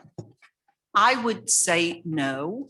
I'm all about expectation management, and I'm all about accountability too. We are going, somebody laughed at that, but it's pretty much the truth. You know, we don't like surprises. So, No. you know, and I know you're working really hard on this, but there's a lot of different agencies, organizations, companies involved in this. So we intend to meet as a group once a week. And if this should be delayed in any way, we will most certainly let the board know as quickly as possible. But I do feel like this is a timeline that we can achieve. So I have all the confidence in the world in you that we're going to keep on pace. And I think the meeting schedule that you've been adhering to and that you have laid out will certainly help keep everyone accountable in the process. So thank you for that. You're welcome. Thank you, Ms. Warner. Thank Any you. other questions? If not, we'll move on. Ms. Torres, the next item. The next item is an update on the LSU Health Plan solicitation for plan administrator and the solicitation for retiree insurance. The solicitation for the combined third-party administrator provider network will be posted to LAPAC no later than April 23rd, 2021. And the solicitation for the retiree plan will be posted to LAPAC just a few weeks later, by April 30th, 2021. For the retiree health plan, we have to wait. We don't have to wait. The providers have to wait for CMS to give approval to rates that can be charged for the Medicare supplement programs. So rather than have to extend the proposal period because providers don't have what they need, we decided we would wait to put the solicitation out until we know that all of information is available. Any questions? Yes, sir, Mr. Morris. The third party administrative provider network, is that for the healthcare and pharmaceutical services for our employees? It is for healthcare for employee. We've got a separate plan for pharmacy benefits. Thank you. And I will bring you all an update. I had planned to bring it at the April 30th meeting. We've been in that pharmacy benefit contract now for a little over 90 days. And we were going to bring the first 3 months of results, but I could not have that information gathered by today. So we'll have that at the June meeting. Thank you. Thank you, Ms. Morris, for your question. Any other questions on this item? If not, move to the resolution, please. Okay. So the first resolution is a request to amend the board regulations providing for approval of reimbursements from affiliated organizations and delegation of authority. Louisiana Revised Statute 173390F requires that reimbursements by affiliated organizations to public servants equal to or greater than $1,000 be approved by the supervisors, in accordance with a policy that's established by the board. This proposal has two components. The first is the delegation of authority to the president and possibly others, and approval process for the president. Under the proposal, the board would delegate to the president the authority to approve reimbursements of $1,000 or greater. The board chair, for a limited time, may delegate the authority to other university officials. The proposal requires that the president's reimbursement be approved by the chair of the board.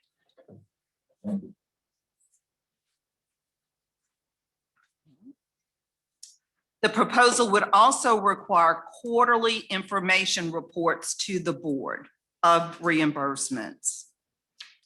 In fulfillment of this regulation, the president and executive vice president of finance and administration will establish processes and procedures for submission. The affiliates will be instructed on information to be submitted as well as the reporting period. And we have a resolution to amend Article 8 of the regulations to add the provision pursuant to Louisiana Revised Statute 173390F. And while it remains in effect, the Board of Supervisors delegates to the chair and the president the authority to approve transactions under the provisions of the reference statute. The chair may delegate the authority to other persons for the approval of the transactions for the duration of their term. And thank you for your consideration of this proposal. Any questions? Comments? Yes, sir. Mr. Torrance. I remember the committee, but I have a comment or observation. I appreciate the work you've done, Mr. Chair and Ms. Torres, on this issue with the tweaks that you've put in place. I've put in some safeguards that make it palatable, but in general, I think that delegating authority to the president that used to be the province of the board is not the way to go. I think that in the past, delegating authority to the president has gotten this institution in some trouble, and it's not a good policy. This is very small amounts of money, and you have put in some safeguards. So it's not as objectionable as it could have been, but in general, I think we need to take a very close look at how much authority we're delegating to the president. Thank you, Mr. Starnes, on your comments. Other committee members, any comments or questions? Hearing none, would you call, I'm sorry, yes, sir. I was just gonna make the motions. Okay, thank you. Motion, we have a motion? Yes, for Mr. Woods. Do we have a second?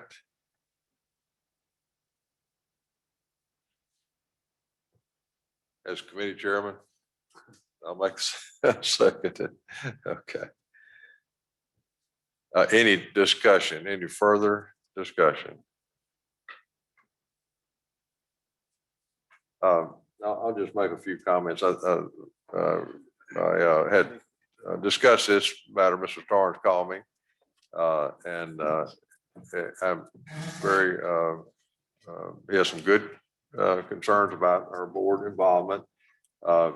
These reimbursements for travel, other expenses, I would think that we wouldn't want to delay the payments, reimbursements to the employees. Many are on, on lower salaries than we'd like for them to have, so they have to pay a lot of these expenses out of pocket. So I think that the process that and the resolution been presented is workable, and that our staff, the president and staff can approve those reimbursements so that it's timely, and then we'll have the opportunity of the board to review those at least on a quarterly basis. And if we find some that we're not, that we want questioned about, we'll have opportunity for questions. So that's my comments. Any other? Yes, sir. What's the dollar amount on these? What's the $1,000 threshold? Anything above, it was anything above $1,000. Correct. If there's no other comments or questions, would you call the roll, please? Mr. Brown, Yes. Mr. Woods, Yes. Ms. Aronson, Mr. Blossman, Mr. Mallett, Yes. Mr. Morrow, I'm sorry, Mr. Morris, Yes.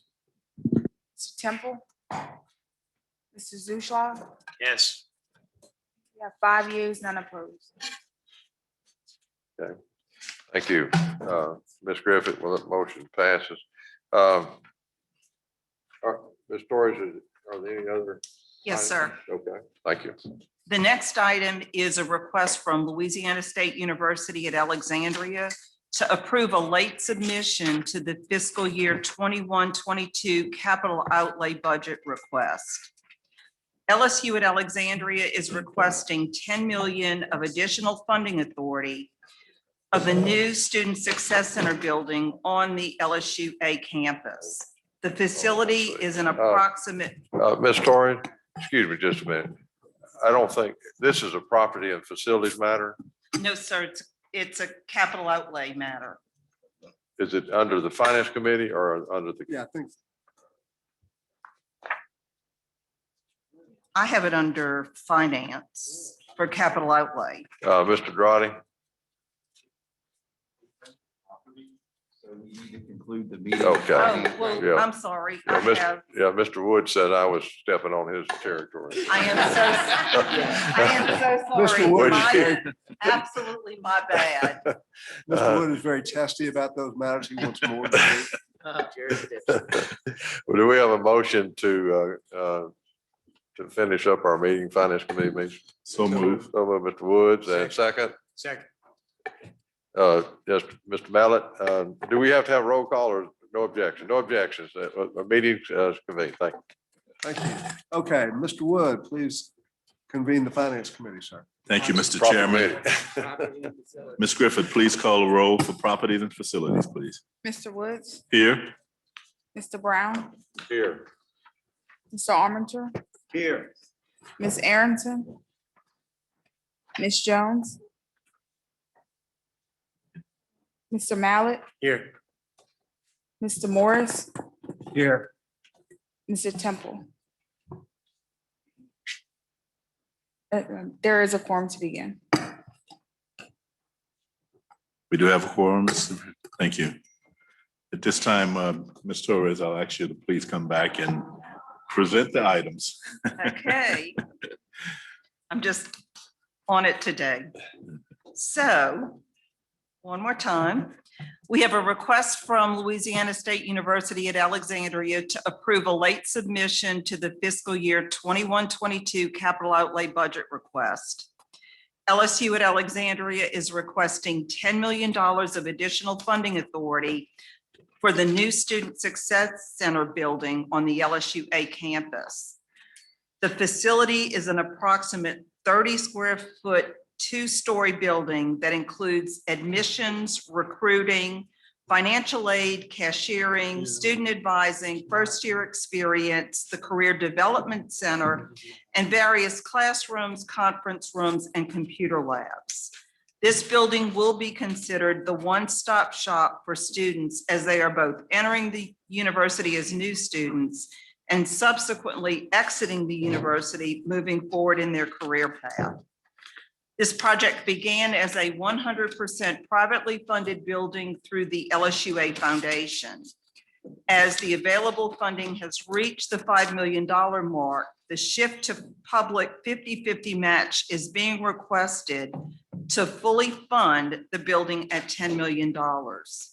The decision to move to a state match was made in February 2021, thus the late request. The building lab will be funded by $5 million from private donations. A match of $5 million in state general obligation bonds is required for project completion. The full $5 million match is being requested in fiscal year 21-22 as the private match is now available. And we would appreciate your approval of this request. Thank you, Ms. Torres. Any questions on the item? I'd like to make a comment. I think this is a great addition to LSUA.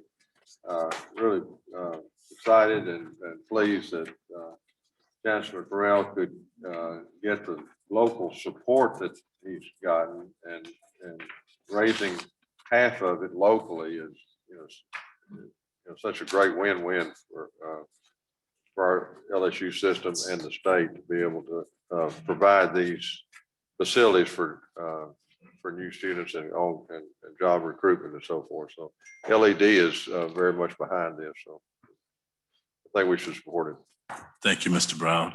Mr. Mallett, you had a question? Is there a motion to accept the proposal as presented?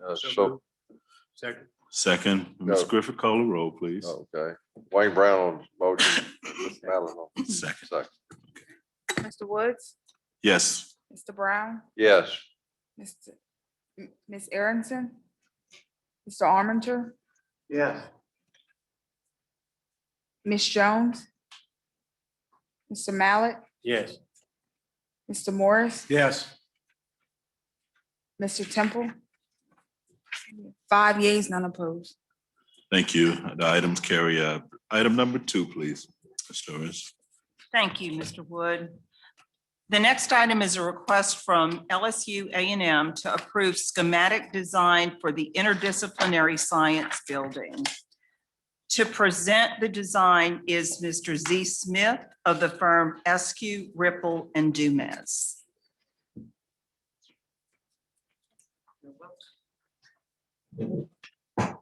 Good afternoon. If we could have the presentation up. Oops. Let's see. Well, I'll just go right into it. Good afternoon. Thank you for a long day of service. I'll try to be brief. You've had the full packet to go through at your leisure. This building is incredibly exciting and important, we believe, for LSU in order to enable to bringing together scientists, mathematicians, chemists, geologists into a single facility that will support research and a big expansion of teaching laboratory functionality for the university. In scale, it's 148,000 square feet. It's 4 stories and plus a mechanical penthouse. The overall project budget, construction budget is 70 million, of which approximately $61 million is for this new science building, which would open in fall of 2024. To understand what it's supporting, it's bringing together state-of-the-art research where researchers from all these different departments can have lab bench space near each other and promote cross-disciplinary research. It also has 2 floors, as you'll see, of teaching laboratories, where teaching laboratory space is really at a premium on the campus, where they're running classes into the evenings in order to accommodate the growth. And this will provide 18 chemistry and biology teaching laboratories, as well as a lecture theater active learning classroom, which will be the first of its kind on the campus, as well as supporting dry research and becoming the headquarters for the College of Science. And the sweetener is that the LSU Ag Center's dairy store will be located at the heart of the building. And as you can see, one motivation for that is that the site of the project is at where the current 1-story dairy sciences building is, building 280 on that slide. So part of the project is to relocate that functionality into building 278, which is currently the empty food science building. So there's a renovation of building 278 that enables the relocation of that dairy science equipment. And then that generates this new science building site, which can rise on that site at Stadium Drive and Tower Drive. The design has gone through following the comprehensive strategic and master plan, following the design guidelines, including that it is at a kind of strategic location between the historic quad and buildings like Patrick F. Taylor to the south and the stadium to the west. And adjacent to the site, one of the great resources in the design that's informed the design is Tower Drive, which has become a pedestrian-only street during the day. And this enables, when you look at all of the science buildings around Tower Drive, to become a kind of science plaza where we can, again, promote more collaboration and interaction among all the sciences. Here's the site when coming from Patrick F. Taylor, looking north. And you can see the existing 1-story dairy science building there on the right. Now, the immediate architectural context, the buildings that are around it right now, it's kind of a grab bag of buildings, some of them more attractive than others. What we've tried to do in the design is take our lessons from the historic core, which we're not that far from, and then inform that into a modern state-of-the-art building. According to the master plan, which we followed, and the campus plan oversight committee, which has guided the design review, LSU is sort of in the midpoint between campuses that try to build historic replication, where you just copy exactly the buildings from 200 years ago, to campuses at the other extreme, where every building is new and trying to be the latest and greatest fashionable design. LSU has a tradition of doing buildings that try to draw from the historic precedent, but also integrate modern design components as well.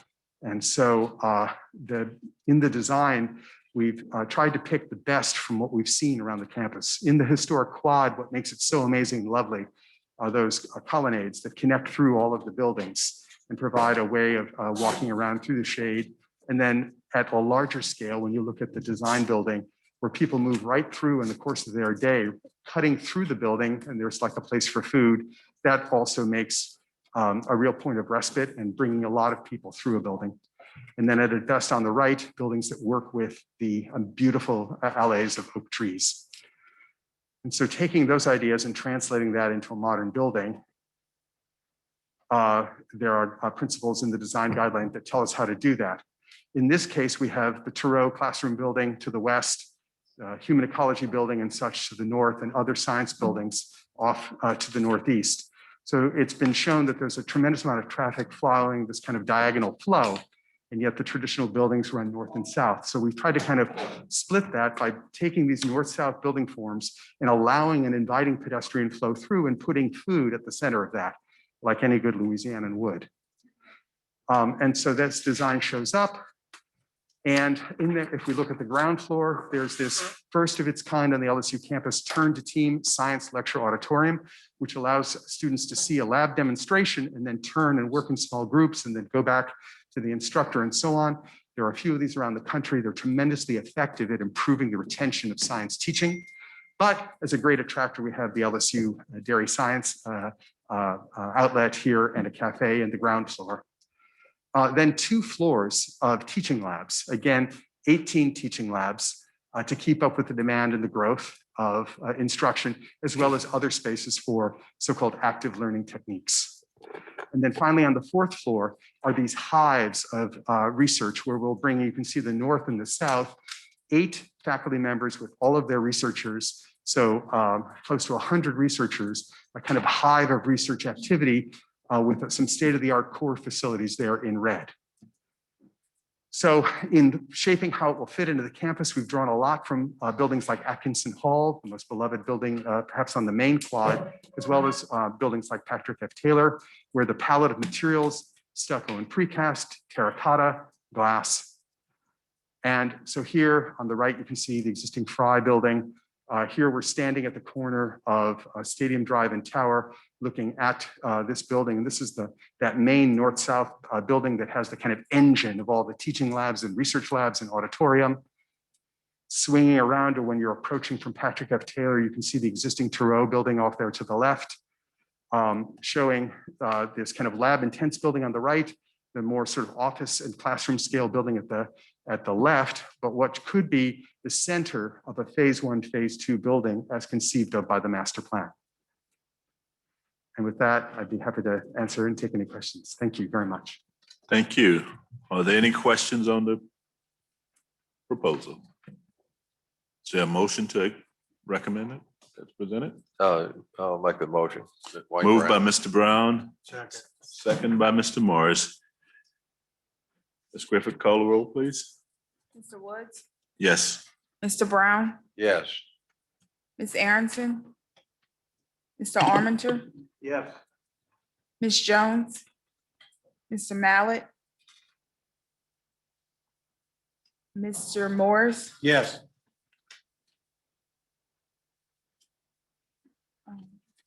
there are only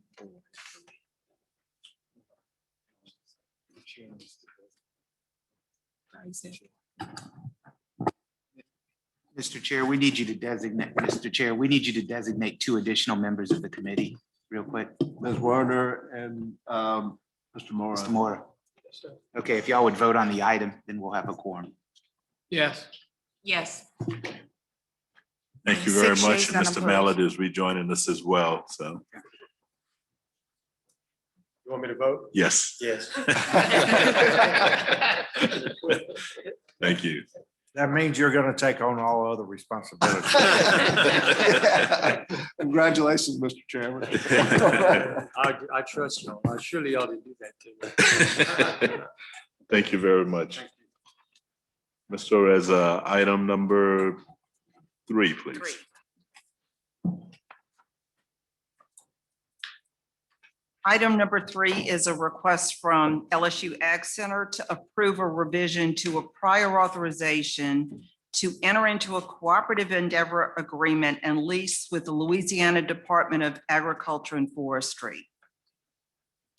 Upon transfer of the Agricultural Chemistry Laboratory Building to LSU, effective April 30, 2015, a CEA was also executed in fulfillment of the requirements and terms and conditions of that certain CEA, entered into on April 30th, 1990, between the Board of Supervisors, the Louisiana Department of Agriculture and Forestry, and the Louisiana Agricultural Finance Authority. After operating for 6 years under the 2015 CEA, LSU and LDAF are in mutual agreement that changes are required. Continued collaboration and joint operation of the Ag Chemistry Department through this CEA is in the best interest of the university, LDAF, and the public of the state of Louisiana.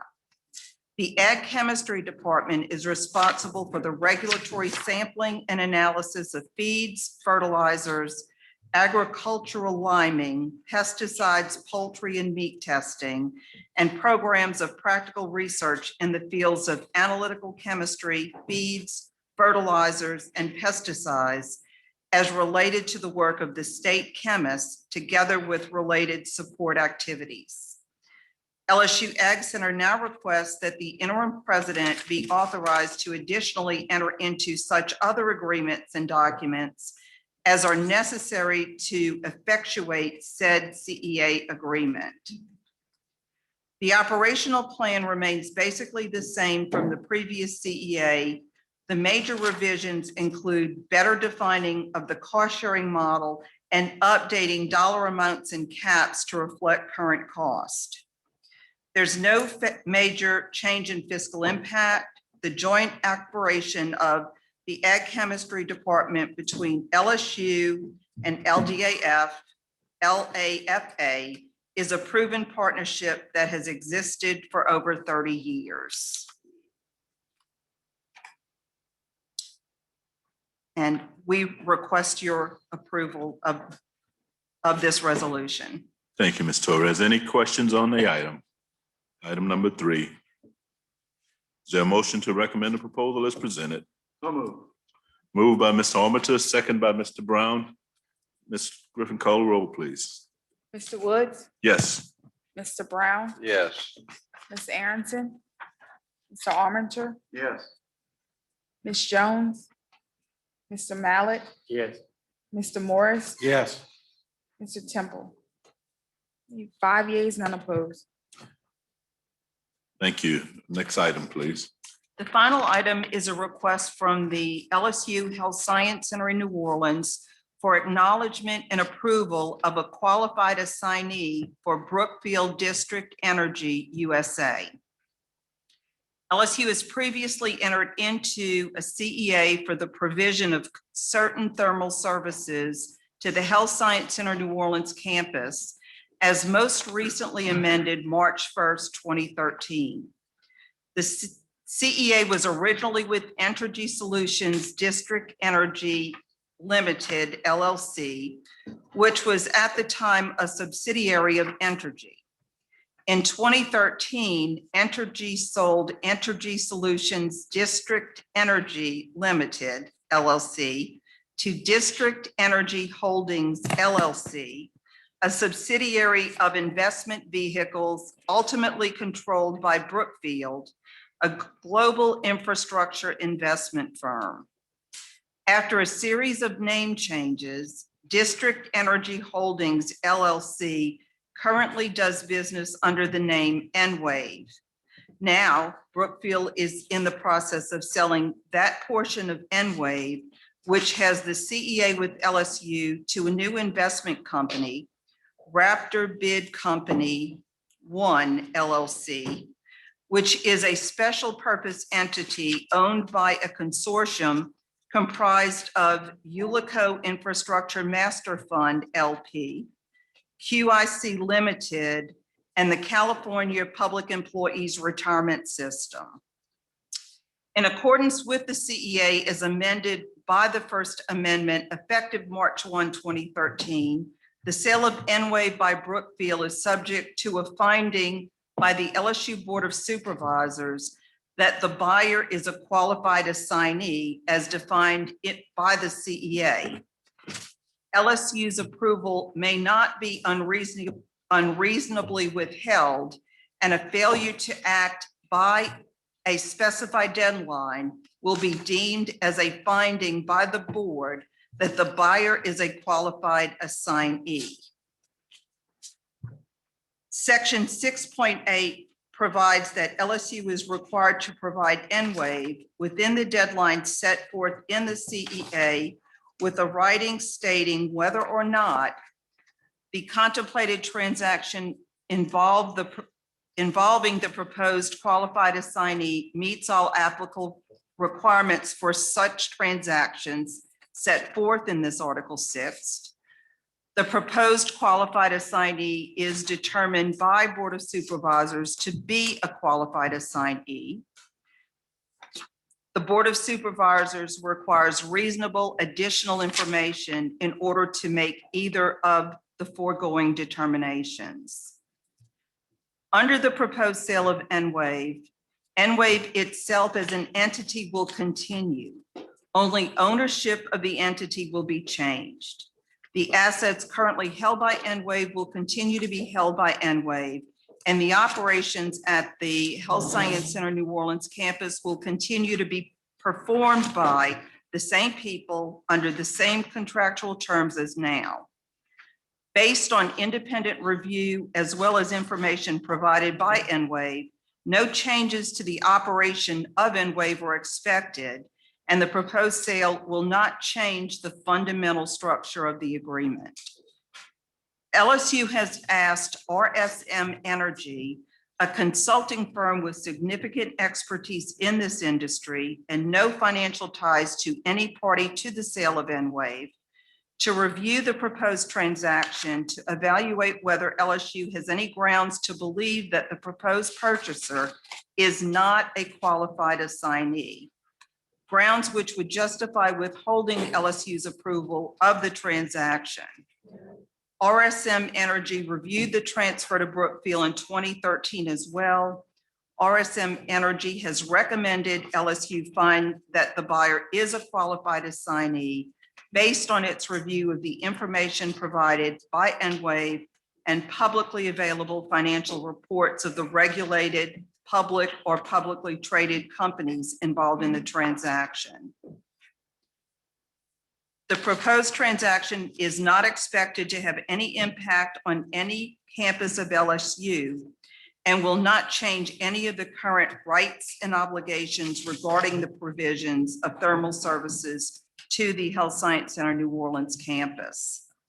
The proposed transaction will have no impact on LSU finances and will not affect any payments owed by or to Enwave pursuant to the First Amendment to the CEA. The attached acknowledgement regarding transaction and approval of qualified assignee has been reviewed by counsel for LSU. It mirrors the similar document which LSU executed in 2013 and the prior transfer of Enwave to Brookfield. LSU, Brookfield Properties, Enwave, Raptor Bid Company 1, and the three entities which own it are all parties of interest. Under the terms of the board resolution dated February 23rd, 2021, LSU expects to enter into an agreement with Enwave and other entities for the provision of certain thermal and related services on the flagship LSU campus. The final agreements to which Enwave is a party resulting from that board resolution will be with Enwave under its new ownership structure as discussed with the board at that time. And we request your approval. Thank you, Ms. Torres. Any questions on the item? I have a question. As I understand it, Enwave will continue to be operated as an entity. Will Enwave still be responsible under the terms and conditions of the prior contract? Yes. Okay. Yes, the prior contract isn't changing. We have a right in the pre-existing contract to approve any change in ownership. And all we're doing is acknowledging there's a new stockholder now. But our current agreement will remain, and they're going to leave Enwave as the name of the entity that's the operator. Okay, thanks. I'll make a few comments, Mr. Woods. I have discussed this on several occasions with Doug Castleberry, with Enwave. I've talked to our staff, our facility staff, about the transaction. So I think that it's I'm in support of it. I think it's a positive move. The same folks that we've been working with all these years will continue management. The company's name will be changed to Centro, I believe. And they will, it will be, the company, as Enwave is now, will be divided between the North America company will be divided into US company and the Canadian. So, and Doug Castleberry will head up the new company. They are considering locating the headquarters in New Orleans, which would be, this would be their national headquarters. And so that's a real positive, and hopefully that will take place. So I think that this is better arrangement for LSU. Thank you, Mr. Brown. Any other questions on the subject? Hearing none, we'll entertain a motion to recommend the proposal as presented. So moved. Moved by Mr. Brown, second by Mr. Armature. Ms. Griffin, call the roll, please. Mr. Woods, Yes. Mr. Brown, Yes. Ms. Aronson, Mr. Armenter, Yes. Ms. Jones, Mr. Mallett, Yes. Mr. Morris, Yes. Mr. Temple. 5 yeas, none opposed. Thank you very much, Ms. Griffin. I'll accept the motion at this time to conclude the meeting. So moved. Moved by Mr. Brown, second by Mr. Mallett. Without objection, Mr. Chairman, this committee is adjourned. Thank you. Thank you, sir. I appreciate it very much. Mr. Morris, would you please call the healthcare? Well, I would prefer Mr. Woods just to continue on. You were doing a great job. Ms. Griffin, would you call the roll, please? Yes, sir. Mr. Morris, Here. Ms. Jones, Mr. Armenter, Here. Mr. Blossman, Mr. Brown, Here. Mr. Morrow, Well, I'm sorry. Morrow. here. Yes, sir. Oh, here. Mrs. Starnes, Here. Mr. Williams, Mr. Woods, Here. Mr. Zuschlaw. Not here. Just saying that so I can wake everybody up. There is a quorum to begin. All right, thank you. On Thursday, the committee adopted a proposal to the OLHS board and how we would select a member. Then we had some discussion and decided that at this board meeting, we wanted to codify how the board representatives are chosen, which is different from our resolution. So there's 3 steps we need to take to correct that. First, I'm going to have a motion to rescind the Thursday action. Then the first item on the agenda is the addition of an ex officio member to the OLHS board. And the last one would be on the agenda is how the board members are named to the hospital boards. So step 1, I'm going to make a motion to rescind the motion adopted by the committee on Thursday. And I'm making that motion now. I need a second. I second. Do we need a roll call on that? Yes. Yes. Mr. Morris, Yes. Ms. Jones, Mr. Armenter, Yes.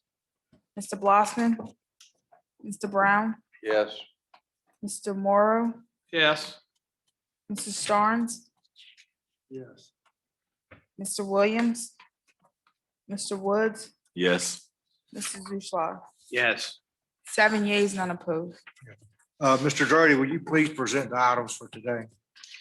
Yes, sir. This is a replacement item from last Thursday. All this does is request that an ex officio member be added to the Oxnard LSU Health Shreveport Board of Directors. And that is the summation. Any questions? I move, Mr. Chair. You move. And I have a second? Second.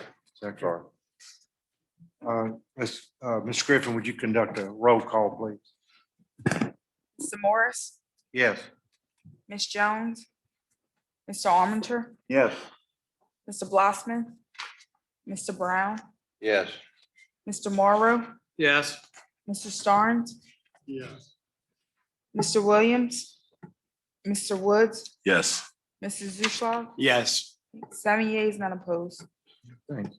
All right, Mr. Drody, would you do the next one, please? Yes, sir. The next item is a requirement that that there be board representatives on the OLHS Joint Venture Board of Directors and the UMC-MC Board of Directors. Currently, the UMC-MC Board does not require a board member, though that is our custom. That only codifies this. Also, for OLHS, the Health Committee Chair will serve as the board representative to that body.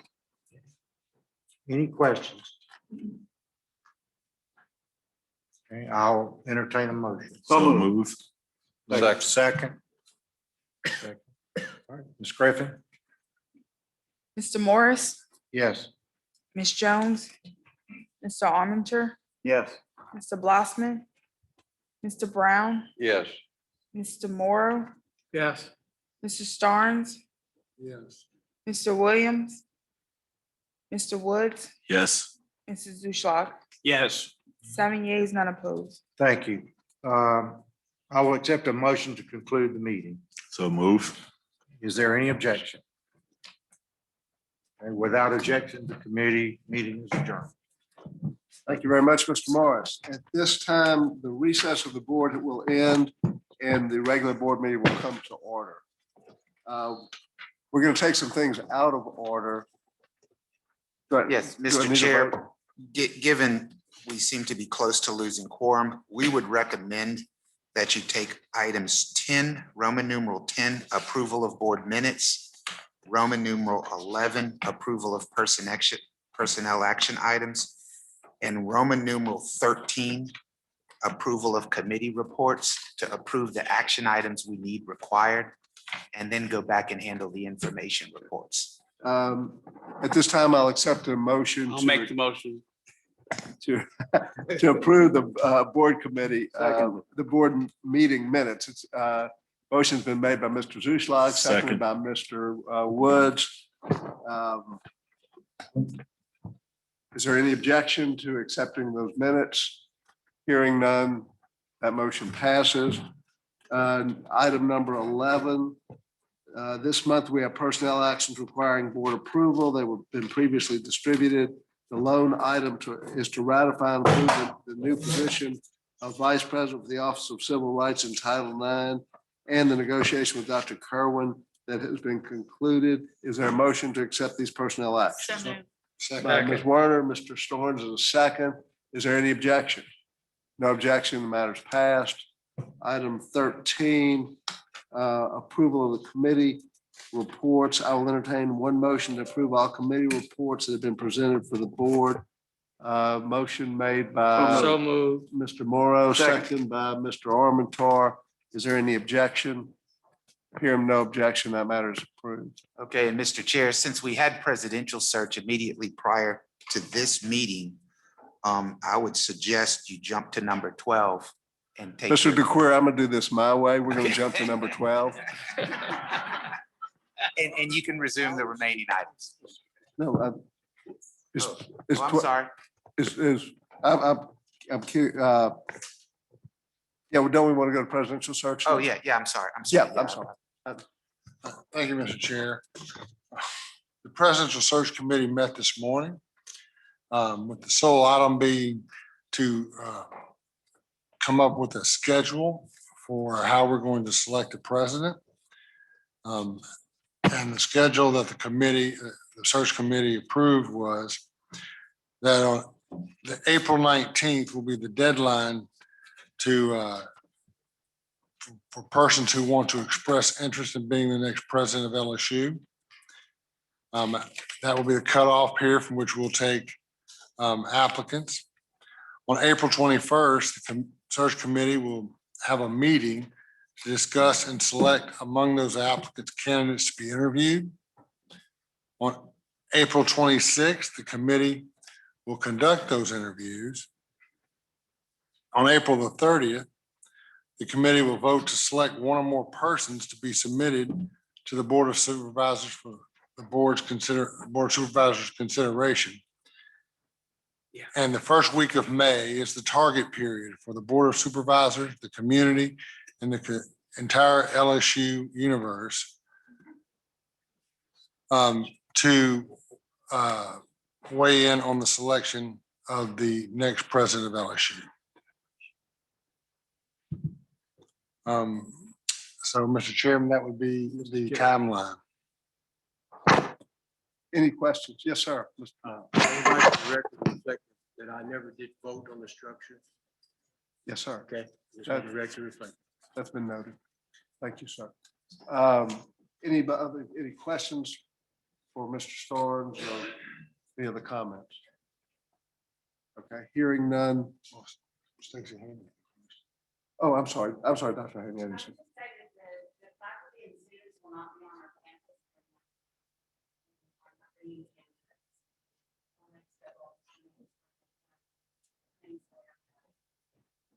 Thank you. We'll have to make some accommodations because of that. Thank you. Okay. The next item now, Mr. Query is number 12, correct? Okay, we'll hear the report from the Council of Staff Advisors. The Staff Advisors has submitted a written report. Professor Robinson will present on behalf of the faculty advisors.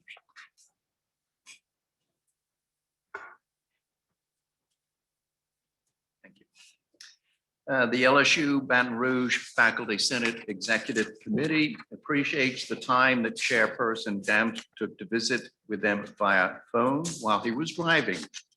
We look forward to regular meetings with the chairperson and will try to arrange meetings that fit better into his schedule. We also look forward to the chairperson's plan to meeting with the Faculty Council of Faculty Advisors regularly. The faculty request equal opportunity to message the LSU community. Notably, the faculty have never had a way to broadcast messages of any kind. The unilateral control of discourse is itself part of the imbalance between faculty and administration in what is supposed to be shared governance. Upper administrators have appropriated such broadcasts for themselves, but the faculty does not have similar access to the electronic airways, even to share amongst themselves. They request that the administration work with faculty leadership to establish a mechanism for strategic communications from faculty to the LSU community.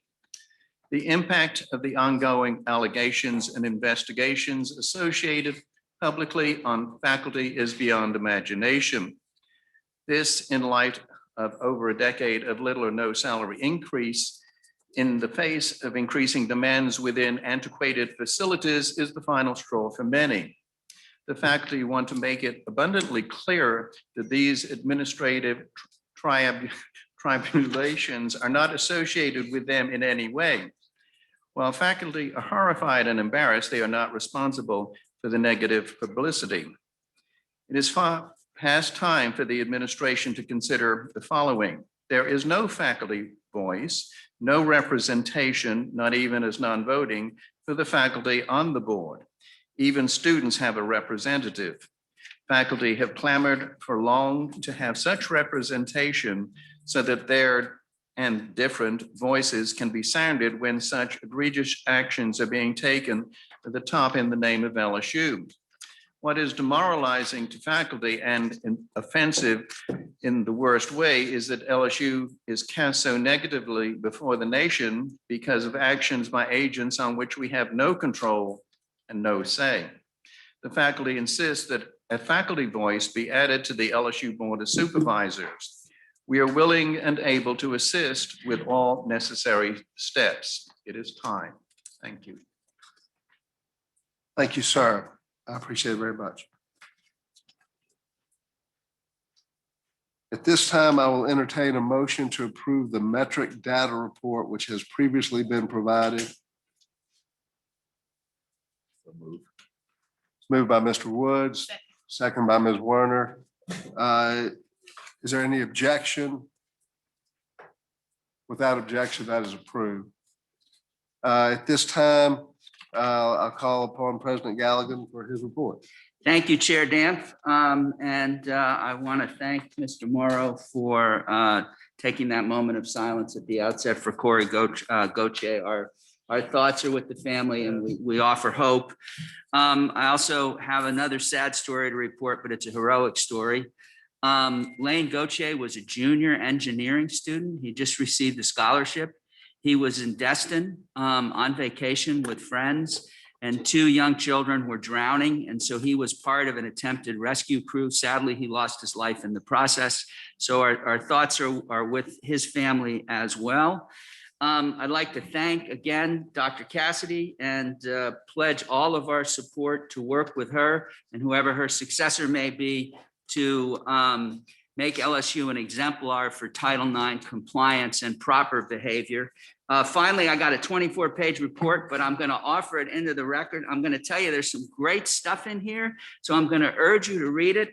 And just as a teaser, I'm going to tell you that Achieving the Dream is a nationwide network of more than 300 community colleges, and it's selected only 7 schools across the country that it regards as workforce and economic development engines in rural communities. And LSU Eunice is one of them. So that's just one of the many, many wonderful items in this report. So please read it. Thank you, Mr. Chair. Thank you. I have about a 45-minute report. If that's rather than give the report, however, I will tell you that this is Stone Cox's last meeting, and I have a resolution for him. And I would move at this time that we add to the agenda a resolution to honor Stone Cox's service to this board and to LSU. That motion's been made by Mr. Morrow, seconded by Ms. Werner. And added to by the rest. And added to by the rest of us. And I will read the resolution. Whereas Stone Cox graduated from Sam Houston High School in Moss Bluff, Louisiana, and chose to attend Louisiana State University to pursue a degree in engineering. And whereas on March 13th, 2020, Stone Cox was elected student body president of Louisiana State University in Agricultural and Mechanical College, along with his running mate, Hannah Barrios, on the Reach ticket. And whereas Stone Cox was elected to the LSU Board of Supervisors from among the student body presidents in the LSU family to represent the students' interests. And whereas upon the death of George Floyd and the subsequent protests for justice, Cox was a consistent presence among students of color promoting the cause of equitable treatment and equal opportunity as should be afforded to all Americans. And whereas Cox has been an active voice among the Board of Supervisors for issues affecting students such as Title IX, commencement exercises, and COVID, including a leadership role in adjusting the spring academic calendar. And whereas Cox has used uncommon discretion and insight during the debates and deliberation with the Board of Supervisors in making long-term decisions that will affect the employees and the students for decades into the future, such as the Utilities Modernization Initiative. And whereas Cox used his position as both student government president and Board of Supervisors member to champion student causes and make sure the voice of LSU students were always represented. And whereas Cox was appointed by the LSU president to serve on the Building Name Review Committee to consider facilities titles and making the campus a more welcoming environment to Louisianians while appropriately honoring people.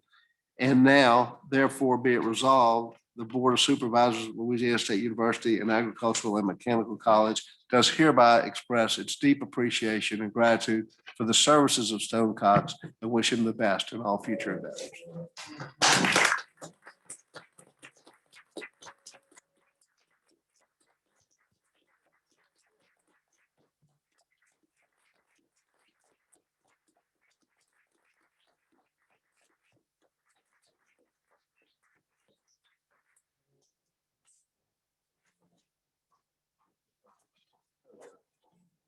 Resolution.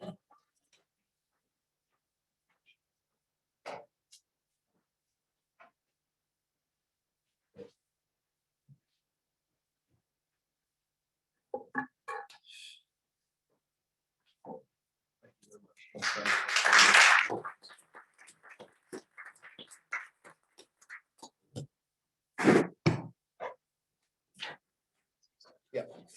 President Gallagher. Yeah, thank you. I misspoke, and the student who drowned was Lane Gravois.